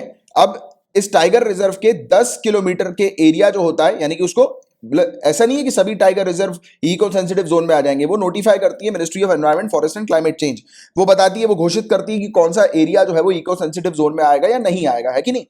तो जो भी एरिया इको सेंसिटिव जोन में आ जाता है, यानी कि जिस भी एरिया को प्रोटेक्शन दी जाती है, उस एरिया से 10 किलोमीटर के एरिया तक, 10 किलोमीटर के एरिया तक किसी भी प्रकार की एक्टिविटी नहीं होगी, ना वहां पर कंस्ट्रक्शन एक्टिविटी होगी, ना कोई प्रोजेक्ट वहां पर अलाउ किया जाएगा। तो बहुत ही रिस्ट्रिक्टेड एरिया होता है, राइट। क्यों होता है? क्योंकि वहां पर मौजूद जो प्लांट्स की, एनिमल की स्पीशीज है, उनको प्रोटेक्शन देने के लिए होता है ये वाला, राइट, इको सेंसिटिव जोन। तो बताया जा रहा है कि यहां पर कंस्ट्रक्शन एक्टिविटी शुरू हो गई है, राइट, इको सेंसिटिव जोन होने के बावजूद, और यहां पर एटलीस्ट 3 एनिमल कॉरिडोर्स हम लोग को देखने को मिलते हैं। और even honourable supreme court of India के द्वारा भी यही चीज कहा गया था 2019 में एक ऑर्डर के थ्रू कि किसी भी प्रकार की नई कंस्ट्रक्शन एक्टिविटी परमिट नहीं की जाएगी प्राइवेट लैंड पर जो कि एनिमल कॉरिडोर का पार्ट है। और ऐसे 9 एनिमल कॉरिडोर को आइडेंटिफाई किया हुआ है, और बताया गया था कि इस 9 एनिमल कॉरिडोर के पास अगर किसी भी प्रकार की प्राइवेट जमीन भी है, राइट, किसी प्राइवेट ओनर की प्रॉपर्टी भी है, तो उस पर भी किसी भी प्रकार का कंस्ट्रक्शन, किसी प्रकार की एक्टिविटी जो है वो वहां पर नहीं परमिट की जाएगी। तो ये चीज भी ऑनरेबल सुप्रीम कोर्ट के द्वारा कही गई थी। आपको बता दें एनिमल कॉरिडोर क्या होता है, तो आसान भाषा में एनिमल कॉरिडोर को समझने के लिए ध्यान दीजिएगा इस चीज पर कि जैसे कि एक एरिया जहां पर एलिफेंट रहते हैं, ठीक है, एक जंगल का एरिया जहां पर एलिफेंट रहते हैं, उसके बीच में कुछ स्पेस को छोड़कर दूसरा एरिया जहां पर एलिफेंट रहते हैं, तो एलिफेंट के 2 हैबिटेशन हम लोग को देखने को मिल रहे हैं, हैबिटेशन साइट, बट बीच का एरिया जो है वो छूटा हुआ है। तो कुछ एलिफेंट जो है वो इस एरिया को क्रॉस करके, इस बीच के एरिया को क्रॉस करके अपनी दूसरी हैबिटेशन साइट पर एंटर करते हैं। तो ये जो बीच वाला एरिया जो होता है ना, जिस पर चलकर एलिफेंट जो है वो अपने एक कॉरिडोर से दूसरे कॉरिडोर पर जाते हैं, या फिर जो भी प्लांट और एनिमल की स्पीसीज इस प्रकार से मूव करती है, तो इस एरिया को हम लोग एनिमल कॉरिडोर कहते हैं। ठीक है, बात समझ में आई? एनिमल कॉरिडोर होता क्या है, तो ये चीज थोड़ी सी ध्यान में रखना एनिमल कॉरिडोर से रिलेटेड। और वाइल्ड लाइफ या फिर एनिमल कॉरिडोर इसको हम लोग बोलते हैं, ये सेफ पैसेज इंश्योर करता है एनिमल्स का उनके 2 आइसोलेटेड हैबिटेट्स के बीच में, यानी कि 2 जगह जहां पर वो निवास करते हैं उसके बीच में एक सेफ पैसेज होता है जहां जो कि उनको अपने दूसरे एरिया तक कनेक्ट करने पर मदद करता है। वही चीज जो मैंने भी आपको समझाई थी। और कॉरिडोर जो होते हैं वो मेनली 2 प्रकार के होते हैं, एक फंक्शनल होता है और एक स्ट्रक्चरल होता है। फंक्शनल नाम से ही समझ में आ रहा है, वो कॉरिडोर फंक्शनल है, मतलब कि वहां पर स्पीसीज, एनिमल की स्पीसीज जो है वो मूवमेंट करती है, वहां पर मूवमेंट लगातार हम लोग को देखने को मिलता है एनिमल की स्पीसीज का, तो वो फंक्शनल कॉरिडोर हो गया। एक होता है स्ट्रक्चरल कॉरिडोर, इसमें होता क्या पता है, ये ऑटोमेटिक बन जाते हैं। ठीक है, इसमें हम लोग को देखने को मिलता है कि ये जो स्ट्रक्चरल कॉरिडोर है, जैसे कि एक रोड गुजर रही है, ठीक है, अब यहां पर एक बड़ा सा पेड़ है, ठीक है, अब ये पेड़ जो है वो इतना बड़ा, इसकी कुछ शाखाएं जो है वो दूर दूर तक जो है वो जा रही है, ऊपर से फैल रही है, मतलब कि नीचे से गाड़ी वगैरह निकल जाए और ऊपर से इसकी कुछ शाखा वगैरह जो है वो चली गई। तो इसमें बैठ के बंदर जो है वो क्रॉस कर सकता है इसके थ्रू, राइट। मतलब कि बिना नीचे से गुजरे, या नीचे भी हो सकता है, क्वाइट पॉसिबल कि यहां पर भी कुछ बन गया ऑटोमेटिकली, यानी कि नेचुरली पूरी चीजें जो है वो बन गई, ऐसा स्ट्रक्चर बन गया जिसके थ्रू एनिमल्स जो है वो मूव कर पा रहे हैं। और ये नेचुरल भी हो सकता है और आर्टिफिशियल भी हो सकता है, राइट। आर्टिफिशियल भी ऐसे स्ट्रक्चर जो है वो बनाए जा सकते हैं जिस पर एनिमल्स जो है वो मूव करके क्रॉस कर सके, राइट, अपने एक हैबिटेट से दूसरे हैबिटेट पर जा सकें, ठीक है। तो ये वाली चीज स्ट्रक्चर, मतलब कि कुछ स्ट्रक्चर बनाया है, राइट। तो ये वाली चीज हम लोग को देखने को मिलती है। और जब भी स्ट्रक्चरल कॉरिडोर अफेक्ट होता है ह्यूमन के कारण या किसी एक्टिविटी के कारण तो हमें देखने को मिलता है कि फंक्शनल कॉरिडोर भी ऑटोमेटिकली चौड़ा हो जाता है, वाइड हो जाता है फंक्शनल कॉरिडोर, क्योंकि एनिमल्स का जो है वो आना जाना मूवमेंट जो है वो कंटिन्यूअस पर होने लगता है, राइट, दूसरी जगहों से। तो ये वाली चीज हम लोग को देखने को मिलती है। तो सिंपल सी चीज है, इसके बारे में आपको आइडिया होना चाहिए। अब काजीरंगा एनिमल कॉरिडोर की बात करें गाइस, तो एक स्पेशल कमेटी बनाई गई थी ऑनरेबल सुप्रीम कोर्ट के द्वारा। इस कमेटी ने जब अपनी प्रस्तुत करी थी रिपोर्ट, तो उसने रिकमेंड किया था कि 9 एनिमल कॉरिडोर जो काजीरंगा नेशनल पार्क में हमें देखने को मिलते हैं, तो उसका डिलिनिएशन करना है, मतलब कि उस कॉरिडोर को मतलब इंश्योर करना है कि उसे बड़ा करना है या घटाना है। वो डिपेंड करेगा कि वहां पर किस प्रकार की एनिमल की प्रजाति जो है उसका मूवमेंट कितना हम लोग को देखने को मिल रहा है। तो उस अकॉर्डिंग उस एरिया को जो है वो मतलब उस एरिया को बढ़ाओ या घटाओ, तो उस पर स्टडी करो। तो ये इसने रिपोर्ट जो है वो अपनी प्रस्तुत करी थी। तो 9 आइडेंटिफाइड एनिमल कॉरिडोर्स हैं। तो आसाम के नागांव जिले में अमगुरी, बागोरी, चिरांग, देवसुर, हरमाती, हाटी डंडी और कंचनजुरी और गोलाघाट जिलों में हल्दीबाड़ी और पनबारी गलियारे स्थित हम लोग को देखने को मिलते हैं। तो ये वाली चीज है, इसके बारे में आप लोग को एक जनरल सा आइडिया होना चाहिए इस चीज के बारे में, राइट। और 9 कॉरिडोर जो है जो ऑलरेडी एग्जिस्ट करते हैं, तो ये फंक्शनल कॉरिडोर के तौर पर हमें देखने को मिलते हैं, बट रिकमेंडेशन के अकॉर्डिंग ये कॉरिडोर जो है स्ट्रक्चरल और फंक्शनल दोनों की तरह ही एक्ट करते हैं, वो नीड्स के ऊपर डिपेंड करता है। रिपोर्ट ने सजेस्ट किया है कि स्ट्रक्चरल कॉरिडोर जो है वो बिल्कुल फ्री कर दिया जाए सभी ह्यूमन डिस्टर्बेंस से, राइट, यानी कि जितने भी ह्यूमन डिस्टर्बेंस होते हैं स्ट्रक्चरल कॉरिडोर में, वहां पर किसी प्रकार का ह्यूमन डिस्टर्बेंस नहीं होना चाहिए, एक्सेप्ट फॉरेस्ट्री और वाइल्ड लाइफ मैनेजमेंट प्रैक्टिस के अलावा। यानी कि वाइल्ड लाइफ और फॉरेस्ट्री मैनेजमेंट की जो प्रैक्टिस होती है, जहां पर ऑफिशियल वगैरह जाकर वहां पर निगरानी करते हैं, देखते हैं, चेक करते हैं हैबिटेट को, तो सिर्फ उस चीज को छोड़कर बाकी किसी भी प्रकार की ह्यूमन का वहां पर वो नहीं होना चाहिए डिस्टर्बेंस, राइट। और इसके अलावा और ये चीज बोली गई कि फंक्शनल कॉरिडोर जो है जो कि काफी ज्यादा इंपॉर्टेंट होते हैं, जब अगर स्ट्रक्चरल कॉरिडोर डिस्टर्ब हो जाता है तो उनको भी समय समय पर रेगुलेट करते रहना चाहिए, राइट। और उसके ऊपर रिस्ट्रिक्शंस लगानी चाहिए कि किसी भी प्रकार का वहां पर अगर टोपोग्राफी में किसी भी जगह मतलब फिजियोग्राफी में अगर कोई चेंज हो रहा है उस जगह की, तो वहां पर चेक करते रहना चाहिए। अगर कुछ स्ट्रक्चर चेंज हो रहा है तो उसको फिर रिपेयर करके बना दो, राइट, वैसा स्ट्रक्चर जो है वो क्रिएट कर दो। बाकी एनिमल कॉरिडोर की क्या आवश्यकता है, तो आपको पता ही है गाइस कि ये कॉरिडोर काफी क्रूशियल होते हैं राइनोस के लिए, एलिफेंट्स के लिए, टाइगर्स, डियर और दूसरे एनिमल्स के लिए, राइट। जैसे कि जब भी काजीरंगा के अंदर बाढ़ वगैरह आ जाती है तो उनको निकलने में, उनको बचने मतलब उस जगह से बचने में मदद करते हैं ये सब कॉरिडोर, राइट, मॉनसून के महीने में स्पेशली सेफ्टी के लिए काफी ज्यादा होते हैं। और इवन राइनोस वगैरह जो होते हैं वो कई बार आपने फोटोज वगैरह भी देखी होगी, पेपर पे आती है कि आसाम में जब बाढ़ वगैरह आ जाती है तो राइनोस वगैरह जो है वो हिल पे चले जाते हैं, थोड़े से ऊंचाई वाले एरिया पे चले जाते हैं, राइट। तो हिल हम लोग को देखने को मिलती है कार्बी एंगलोंग डिस्ट्रिक्ट पर, राइट, तो वहां पर है। और वहीं पर हाईवेज वगैरह हम लोग को देखने को मिलता है सदर्न बाउंड्री में टाइगर रिजर्व के। तो ये सब एनिमल कॉरिडोर उनकी मदद करते हैं, यानी कि उन जानवर के प्रोटेक्शन के लिए भी होते हैं, उनकी सेफ्टी के लिए भी होते हैं। फिर बारिश जैसे ही खत्म होती है तो ये जानवर जो है वो उसी कॉरिडोर का यूज करते हुए अपने अपने ग्रासलैंड्स पर पहुंच जाते हैं दोबारा से। काजीरंगा नेशनल पार्क और टाइगर रिजर्व की बात करें गाइस, तो आसाम में ये लोकेटेड है। 42,996 हेक्टेयर का एरिया इसका हम लोग को देखने को मिलता है। सिंगल लार्जेस्ट अनडिस्टर्ब्ड हम लोग को ये एरिया ब्रह्मपुत्र वैली का फ्लड प्लेन हम लोग को देखने को मिलता है। और इसे नेशनल पार्क 1974 में डिक्लेयर किया गया था। टाइगर रिजर्व 2007 से डिक्लेयर किया हुआ है। यूनेस्को की वर्ल्ड हेरिटेज साइट भी है ये, जिसे 1985 में घोषित किया गया था। एक इंपॉर्टेंट बर्ड का एरिया है, बर्ड लाइफ इंटरनेशनल के द्वारा इसको रिकॉग्नाइज किया गया है। वन हॉर्न राइनोसोरस यहाँ पर रहते हैं, पूरे दुनिया भर में सबसे ज्यादा वन हॉर्न राइनोसोरस यहीं पर ही पाए जाते हैं। और साथ ही साथ पोबी तोरा वाइल्ड लाइफ सेंचुरी, जहां पर सबसे ज्यादा हाईएस्ट डेंसिटी हम लोग को वन हॉर्न राइनोस की देखने को मिलती है पूरे दुनिया भर में। और दूसरे हाईएस्ट नंबर राइनोस के जो है वो आसाम के अंदर काजीरंगा नेशनल पार्क में हमें देखने को मिलते हैं। तो सबसे ज्यादा राइनोसोरस पोबी तोरा वाइल्ड लाइफ सेंचुरी में है, और उसके बाद फिर हम लोग को काजीरंगा नेशनल पार्क में सबसे ज्यादा राइनोसोरस देखने को मिलते हैं। नेशनल हाईवे 37 यहां से होकर गुजरता है इस पर्टिकुलर पार्क के एरिया से, और 250 से भी ज्यादा वाटर बॉडीज हम लोग को यहाँ पर देखने को मिलती है, जैसे कि कुछ छोटा छोटा एरिया, लेक वगैरह, लेक भी नहीं कहेंगे, उससे थोड़ा सा छोटा वगैरह एरिया, तो ऐसी छोटी छोटी सी वाटर बॉडीज यहाँ पर बनी हुई हैं, राइट, हम लोग को देखने को मिलती है। दिप्लू नदी है वो यहीं से ही होकर गुजरती है। दूसरे और नेशनल पार्क जो आसाम के अंदर है, नाम याद रखिएगा, Dibru Saikhowa national park, Manas national park, Nameri national park, Rajiv Gandhi Orang national park, क्योंकि इस प्रकार के क्वेश्चन आ जाते हैं कि ये फलाना नेशनल पार्क कहां पर है, तो आपको स्टेट याद रखनी है। अब बात करेंगे हम लोग पोस्ट डेवोल्यूशन रेवेन्यू डेफिसिट के बारे में। तो ये है क्या पोस्ट डेवोल्यूशन रेवेन्यू डेफिसिट?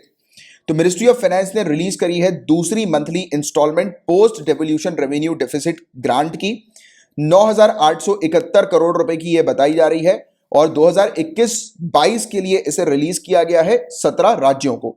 तो ये वाली चीज हम लोग को देखने को मिल रही है। कुछ इंपॉर्टेंट पॉइंट्स की अगर हम लोग बात करें पोस्ट डेवोल्यूशन रेवेन्यू डेफिसिट के बारे में, तो केंद्र जो है guys post devolution revenue deficit grant provide करती है राज्यों को, और इसके बारे में बकायदा हमारे इंडियन कॉन्स्टिट्यूशन के आर्टिकल 275 में देखने को मिलता है। ग्रांट जो रिलीज किए जाते हैं वो फाइनेंस कमीशन के रिकमेंडेशन के आधार पर ग्रांट रिलीज किए जाते हैं। ग्रांट तो समझते होंगे ना, ग्रांट क्या होता है? सहायता, यानी कि एक्स्ट्रा पैसे वगैरह, एड वगैरह जो है वो प्रोवाइड किया जा रहा है राज्यों को, एक्स्ट्रा पैसे प्रोवाइड कर रही है केंद्र की, जिससे कि राज्य अपने खर्चे वगैरह जो है वो फुलफिल कर सकें।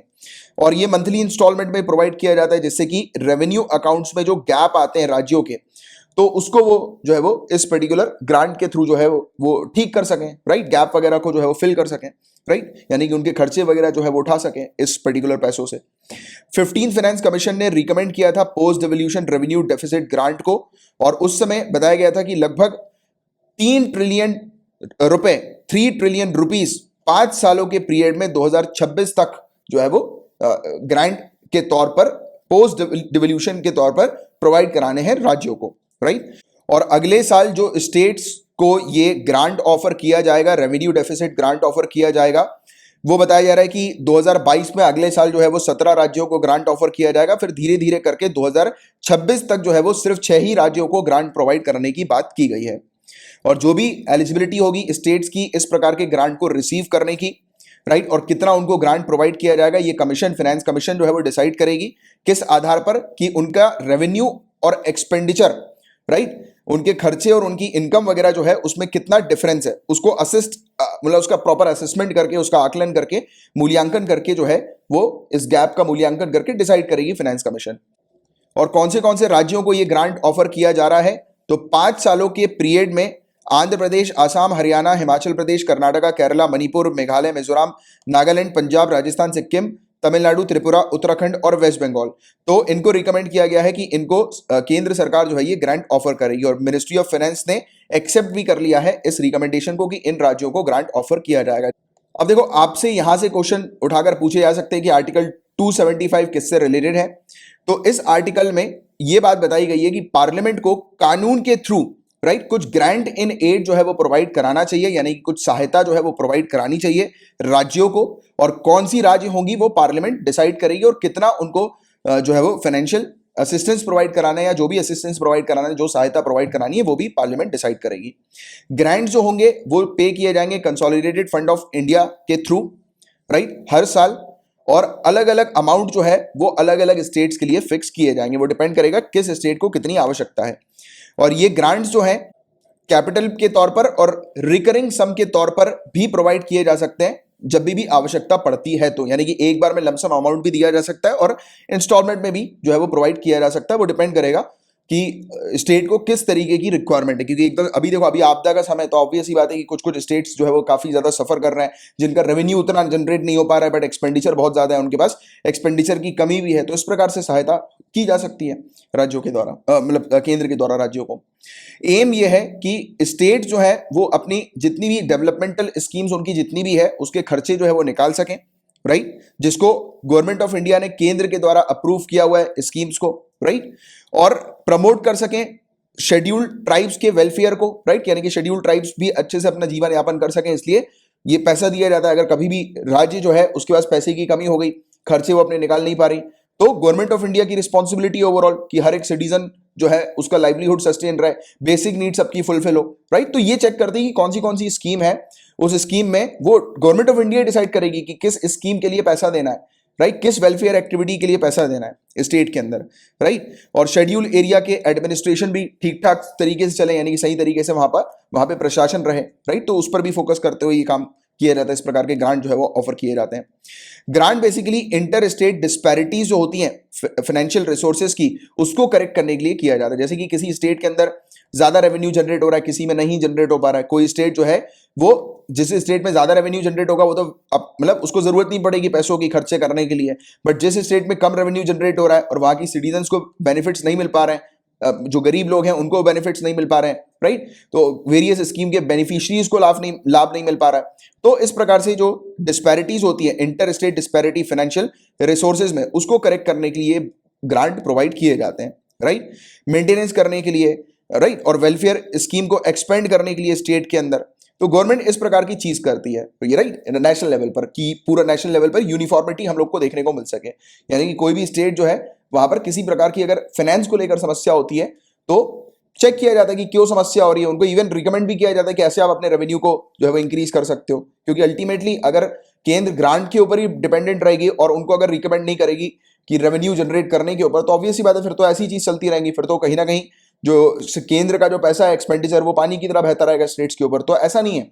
ये क्या करते हैं, ये मीटिंग के दौरान जिस स्टेट के अंदर, मैंने आपको बताया ना, आकलन होता है कि किस स्टेट के अंदर कितना रेवेन्यू है और कितना एक्सपेंडिचर है, कितनी इनकम आ रही है, कितना खर्चा हो रहा है, उसके बीच में क्या गैप है, उसका जब आकलन किया जाता है, उसका असेसमेंट जब होता है, मूल्यांकन उसका जब होता है, तब ये चीज भी रिकमेंड की जाती है कि राज्य क्या करे या फिर राज्य क्या कमी कर रही है जिसके कारण से वो रेवेन्यू जनरेट नहीं कर पा रही, तो उसको फिर डेवलप करने के ऊपर भी काम किया जाता है। ऐसा नहीं है कि उसको सिर्फ पैसे ही देना, उसको डेवलपमेंटल रिकमेंडेशन भी देना होता है, राइट। तो ये वाली चीज है।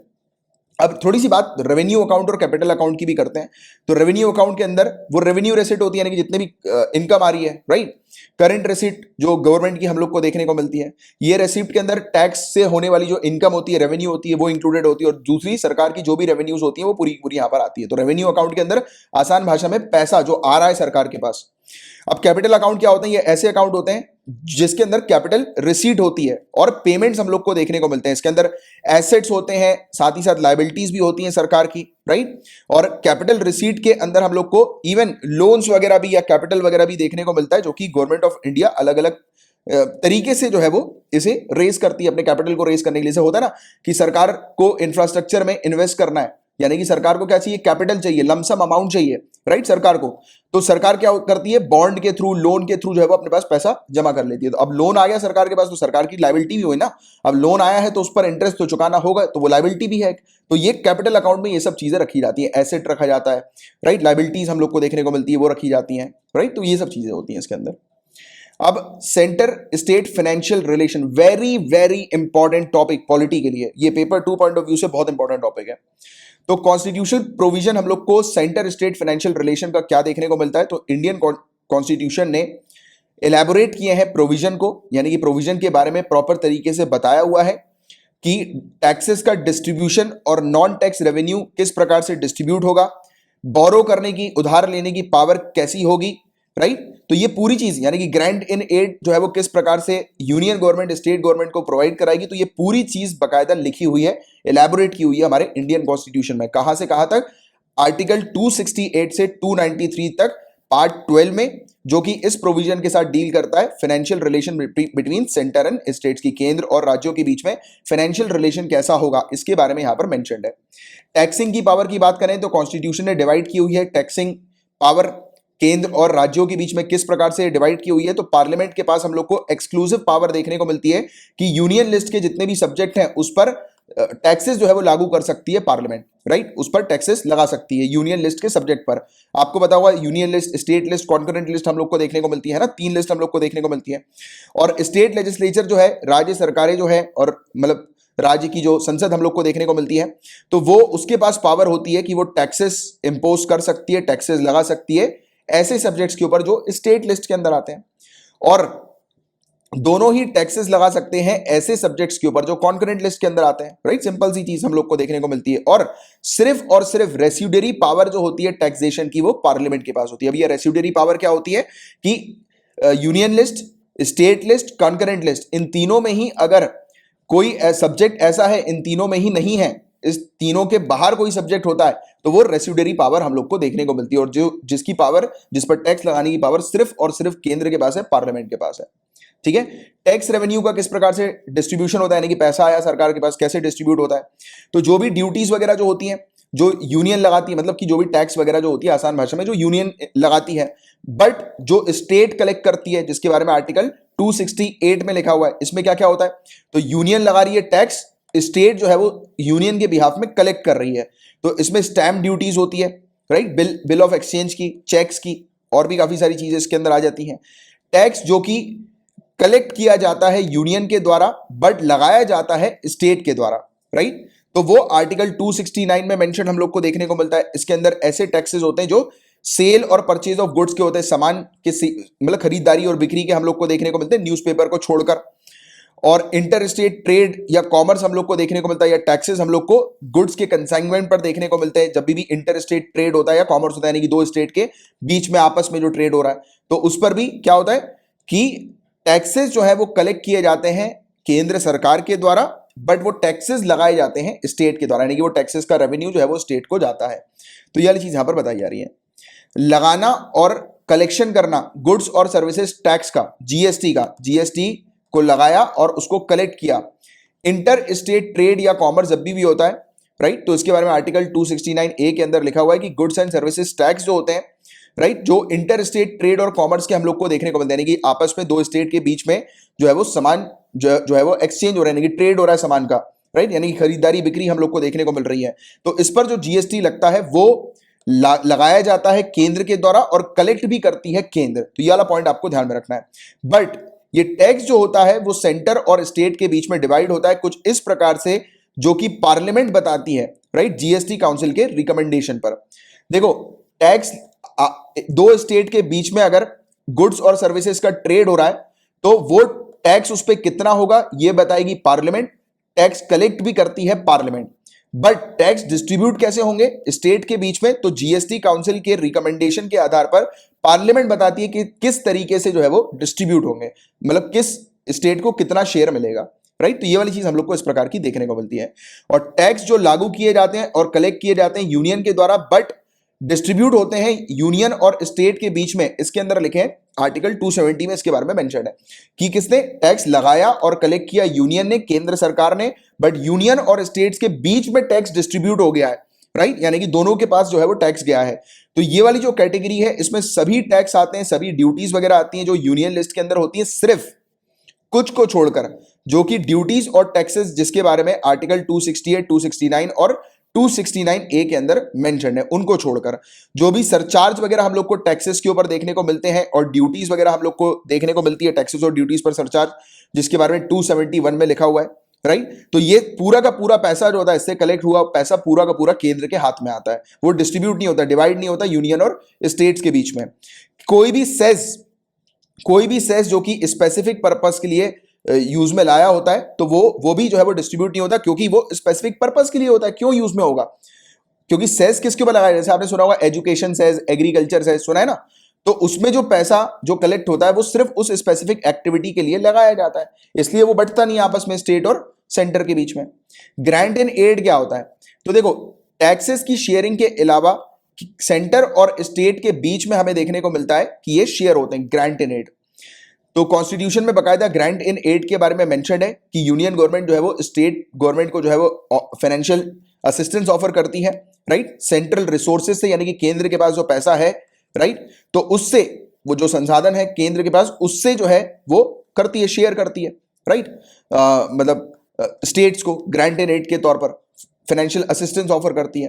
तो दो प्रकार के ग्रांट होते हैं, एक स्टैट्यूटरी ग्रांट हम लोग को देखने को मिलता है और दूसरा जो होता है वो डिस्क्रिशनरी ग्रांट हम लोग को देखने को मिलता है। स्टैट्यूटरी ग्रांट की बात करें तो आर्टिकल 275 में इसके अंदर मेंशन है, ये ग्रांट ऐसे होते हैं जो कि पार्लियामेंट के द्वारा दिए जाते हैं कंसोलिडेटेड फंड ऑफ इंडिया से ऐसी स्टेट को जिस स्टेट को असिस्टेंस की आवश्यकता है। अभी हमने बात करी थी इसके बारे में, राइट, जिस स्टेट की मदद करनी है तो उसके लिए ये स्टैट्यूटरी ग्रांट होते हैं कि उसको आवश्यकता है स्टेट को मदद की, तो कंसोलिडेटेड फंड ऑफ इंडिया से पैसे निकालकर राज्यों को जो है वो प्रोवाइड कर दिया जाता है। अलग अलग स्टेट को अलग अलग पैसा जो है वो अलॉट किया जाता है, जैसा मैंने अभी आपको बताया था। स्पेसिफिक ग्रांट एक होता है, ये बेसिकली किसी शेड्यूल्ड ट्राइब के वेलफेयर को प्रमोट करने के लिए, यानी कि उनका उद्धार हो शेड्यूल्ड ट्राइब का किसी स्टेट के अंदर, या शेड्यूल्ड एरियाज वगैरह जो होते हैं वहां पर प्रॉपर एडमिनिस्ट्रेशन चल पाए, तो उसके लिए जो पैसे ऑफर किए जाते हैं वो स्पेसिफिक ग्रांट के तौर पर हमें देखने को मिलते हैं। अब डिस्क्रिशनरी ग्रांट की बात करें तो आर्टिकल 282 में इसके बारे में मेंशन है। इसमें केंद्र सरकार राज्य सरकार दोनों के पास पावर होती है कि वो किसी भी प्रकार के पब्लिक पर्पस के लिए ग्रांट ऑफर कर सकते हैं। इवन उनके दायरे में भी अगर नहीं है, उनके लेजिस्लेटिव दायरे में, लेजिस्लेटिव कंपिटेंसी में भी अगर वो चीज नहीं आती है, वो सब्जेक्ट नहीं आता है, उसके बावजूद भी उस पब्लिक पर्पस के लिए वो ग्रांट ऑफर कर सकते हैं। और ये जो प्रोविजन है इसके तहत केंद्र जो है वो स्टेट्स को, राज्यों को जो है वो ग्रांट ऑफर कर सकती है। इन ग्रांट्स को हम लोग डिस्क्रिशनरी ग्रांट बोलते हैं। केंद्र बिना किसी ऑब्लिगेशन के, यानी कि केंद्र अपनी मर्जी से, अपनी इच्छा से, बिना किसी से डिस्कस किए, बिना किसी से पूछे, अपने डिस्क्रिशन के अकॉर्डिंग जो है वो ग्रांट ऑफर कर सकती है स्टेट को, राज्यों को, राइट। तो ये चीज यहां पर बताई जा रही है। और ये जो ग्रांट होते हैं वो टू फोल्ड पर्पस के लिए हम लोग को देखने को मिलते हैं। उनका दो पर्पस होता है। पहला, स्टेट को फाइनेंशियली फुलफिल करना, उसके टारगेट्स को अचीव करने के लिए, राइट, यानी कि अपने टारगेट्स को वो अचीव कर सके स्टेट, जो भी उसने टारगेट जो है वो अपने तैयार कर रखे हैं। और केंद्र जो है वो इस प्रकार के फंड ऑफर करके, इस प्रकार की ग्रांट सहायता करके स्टेट के साथ जो है वो अपने संबंध बना सकती है, या फिर अपने नेशनल प्लान्स वगैरह को अचीव करने के लिए स्टेट को इन्फ्लुएंस कर सकती है कि देखो हम तुम्हें जो है वो ये पैसा दे रहे हैं, तुम हमारे इस पर्टिकुलर एक्टिविटी के लिए, इस पर्पस के लिए ये पैसा जो है वो लगाओ, राइट। और वो जो एक्टिविटी होगी, ऑब्वियस ही बात है, उससे नेशनल प्लान जो है वो अचीव होगा या नेशनल टारगेट जो है वो अचीव होगा। तो ये इस प्रकार की चीजें हम लोग को देखने को मिलती है। तो ये था पूरा ओवरऑल टॉपिक जिसकी आपको एक जानकारी होनी चाहिए। अब गाइस आपको याद आ रहा होगा कल के लेक्चर में हम लोगों ने RRA 2.0 के बारे में डिस्कस किया था, राइट, रेगुलेटरी रिव्यू अथॉरिटी 2.0 के बारे में। तो जिसमें हमने बात करी थी, न्यूज में आया था कि एक एडवाइजरी ग्रुप जो है वो आरबीआई ने बनाया है, सेटअप किया है, जो ग्रुप हेल्प करेगा, असिस्ट करेगा RRA 2.0 को। तो मैं आप लोग को फिर से रिपीट ये टॉपिक इसलिए कर रहा हूं नेक्स्ट डे ही, क्योंकि आप लोग को एक कमेटी के बारे में पता होना चाहिए, जो या फिर एडवाइजरी ग्रुप को किसके द्वारा हेड किया गया है उसके बारे में आपको पता होना चाहिए। तो ये एसबीआई के मैनेजिंग डायरेक्टर हैं S Janaki Raman. Regulatory review authority को हेल्प करेगी डिफरेंट एरियाज को आइडेंटिफाई करने में कि कैसे जो बर्डन है जो कंपनीज के ऊपर आता है, कंप्लायंस का बर्डन, जैसे रिटर्न करने का कंप्लायंस जो होते हैं ना, डॉक्यूमेंटेशन वगैरह जो होते हैं, कंपनीज को वेरियस डॉक्यूमेंट, अननेसेसरी डॉक्यूमेंट्स कई बार ऐसे होते हैं जो बेजबरमेंट कंपनीज को जो है वो फाइल करने होते हैं मिनिस्ट्री ऑफ कॉर्पोरेट अफेयर्स के पास, आरबीआई के पास। जैसे बैंक्स हैं, बैंक को भी समय समय पर इंफॉर्मेशन आरबीआई को जो है वो कंटिन्यूअस जो है वो प्रोवाइड करानी होती है। तो ऐसे जो कंप्लायंस बर्डन जो है उसको रिड्यूस किया जा सके और एडमिनिस्ट्रेशन को बेटर किया जा सके, तो उसके लिए आरआरए हम लोग को देखने को मिलती है कि जितनी भी रेगुलेटरी रिव्यू अथॉरिटी नाम से समझ में आ जाना चाहिए कि जितने भी रेगुलेशंस वगैरह जो होते हैं, ऑर्डर्स वगैरह जो होते हैं, डायरेक्शंस वगैरह जो होते हैं, जो आरबीआई बैंक्स को देती है या बैंक्स और अपने इंस्टीट्यूशंस को प्रोवाइड कराती है, राइट, जो गाइडलाइंस आरबीआई जारी करती है कई बार, तो उसको भी रिव्यू करने के लिए ये अथॉरिटी हमें देखने को मिलती है कि कहीं उसमें कोई प्रॉब्लम तो नहीं है, कहीं अननेसेसरली चीजों की डिमांड तो नहीं की जा रही, तो उसको रिड्यूस करें, जिससे कि ये सब बैंक्स वगैरह हैं, फाइनेंशियल इंस्टीट्यूशन जो है वो मेन अपने काम पर, कोर काम पर फोकस करें, रेदर देन इस कंप्लायंस को फाइल करने के पीछे अपना जो है वो करें, टाइम वेस्ट करें। तो इसलिए ये हम लोग को आरआरए देखने को मिलती है। कल के लेक्चर में मैंने डिटेल में पढ़ाया हुआ है, जिन स्टूडेंट्स ने कल का लेक्चर अटेंड नहीं किया, आप कल का लेक्चर अटेंड करिए। लास्ट वाली टॉपिक था मेरे ख्याल से ये वाला, जिसको अपन ने कवर किया था, राइट। तो ये वाली चीज थी, इसके बारे में मुझे आपको बताना था सिर्फ मेनली कि वो एडवाइजरी ग्रुप जो है उनको किसके द्वारा हेड किया गया है, ये चीज आपको पता होनी चाहिए। तो बाकी ये सब चीजें भी मैंने कल बता दी थी कि पहला आरआरए जो है वो 1999 में आरबीआई के द्वारा सेटअप किया गया था। इसी के साथ अपना लेक्चर जो है वो फिनिश होता है, और लाइक का बटन जरूर हिट कीजिएगा, नए आए हैं चैनल को सब्सक्राइब कीजिए, शेयर जरूर कीजिएगा लेक्चर को। यूपीएससी टेस्ट सीरीज आपके लिए अवेलेबल है, सीसेट का कोर्स अगर आपको चाहिए आपके लिए अवेलेबल है, हिस्ट्री का कोर्स भी अवेलेबल है, और सोशियोलॉजी का ऑप्शनल भी अवेलेबल है, ऑप्शनल कोर्स, और एनवायरमेंट स्टडीज के लिए मैंने कोर्स आपका शुरू किया है, उसकी लिंक आपको नीचे डिस्क्रिप्शन में मिल जाएगी। इस कोर्स में मैं पढ़ा रहा हूं आप लोग को एनवायरमेंट स्टडीज, क्योंकि एनवायरमेंट आपके प्रीलिम्स के लिए बहुत ज्यादा इंपॉर्टेंट होता है। आपका जो प्रीलिम्स है वो और फॉरेस्ट सर्विसेज का प्रीलिम्स, यानी कि सिविल सर्विसेज और फॉरेस्ट सर्विसेज का प्रीलिम्स एक ही होता है, राइट। तो इसलिए फॉरेस्ट सर्विसेज के कैंडिडेट्स जो है, एस्पिरेंट्स जो है, उनको टेस्ट करने के लिए बहुत सारे क्वेश्चंस एनवायरमेंट से डायरेक्ट पूछे जाते हैं। तो एनवायरमेंट का वेटेज बहुत अच्छा खासा होता है, और इसलिए मैं आपकी तैयारी करा रहा हूं, जिससे कि आपका प्रीलिम्स जो है वो इंश्योर हो जाए। जैसे करंट अफेयर्स पढ़ो, एनवायरमेंट की क्लास लो, और फिर आने वाले समय में तो पूरी फुल फ्लेज क्लास में दोबारा से जो है वो शुरू करने वाला हूं, तो उसको भी अटेंड कर सकते हो आप लोग। और बाकी काफ़ी इंपॉर्टेंट चीज़ करंट अफेयर्स के पीडीएफ पेड पैकेज, इसको आप ज्वाइन कर सकते हैं मात्र और मात्र 100 रुपीज पर मंथ की फीस में। जो आप डेली लेक्चर देखते हैं उसकी आपको पीडीएफ मिलती है, हैंड आउट नोट्स मिलते हैं, वीकली कंपाइलेशन रिवीजन के लिए आपको दिया जाता है, आपको कहीं भी जो है वो नोट्स वगैरह बनाने की जरूरत नहीं है, मैगजीन भी आपको दी जाती है, प्रिंट आउट कराओ, हाइलाइटर से हाईलाइट करो, राइट, रिवीजन करते रहो कंटिन्यूअसली। और नोट्स बनाने में क्या होता है, देखो आप मुझे जैसे स्टूडेंट जो कंप्लेन करते हैं कि सर हमारा तो पूरा दिन ही करंट अफेयर्स में चले जाता है, हम कैसे दूसरी पढ़ाई करें, तो आपको जो ये स्मार्ट स्टडीज के लिए फैसिलिटी दी जा रही है इसको क्यों नहीं अवेल करते हो, और फीस भी इतनी कम रखी है, राइट, इतनी आपको इतनी कम फीस तो कहीं और नहीं मिलेगी। और एक ऑफर भी है, ऑफर चाहो तो ऑफर ले सकते हो। और बाकी एमसीक्यू की पीडीएफ चाहिए, यानी कि करंट अफेयर्स के एमसीक्यू क्वेश्चंस को प्रैक्टिस करना है आपको, मंथली एमसीक्यू क्वेश्चन को प्रैक्टिस करना है तो भी कर सकते हो, वो फैसिलिटी भी अवेलेबल है। और 9713282838 ये मेरा नंबर है। इस नंबर पर व्हाट्सएप के थ्रू, टेलीग्राम के थ्रू या एसएमएस के थ्रू आप मुझसे कांटेक्ट कर सकते हैं, मेरा रिप्लाई आपके पास विद इन 24 आवर्स आ जाएगा। तो चलिए अब नेक्स्ट लेक्चर में मिलेंगे, तब तक के लिए bye bye, take care, have a great day ahead, Tata.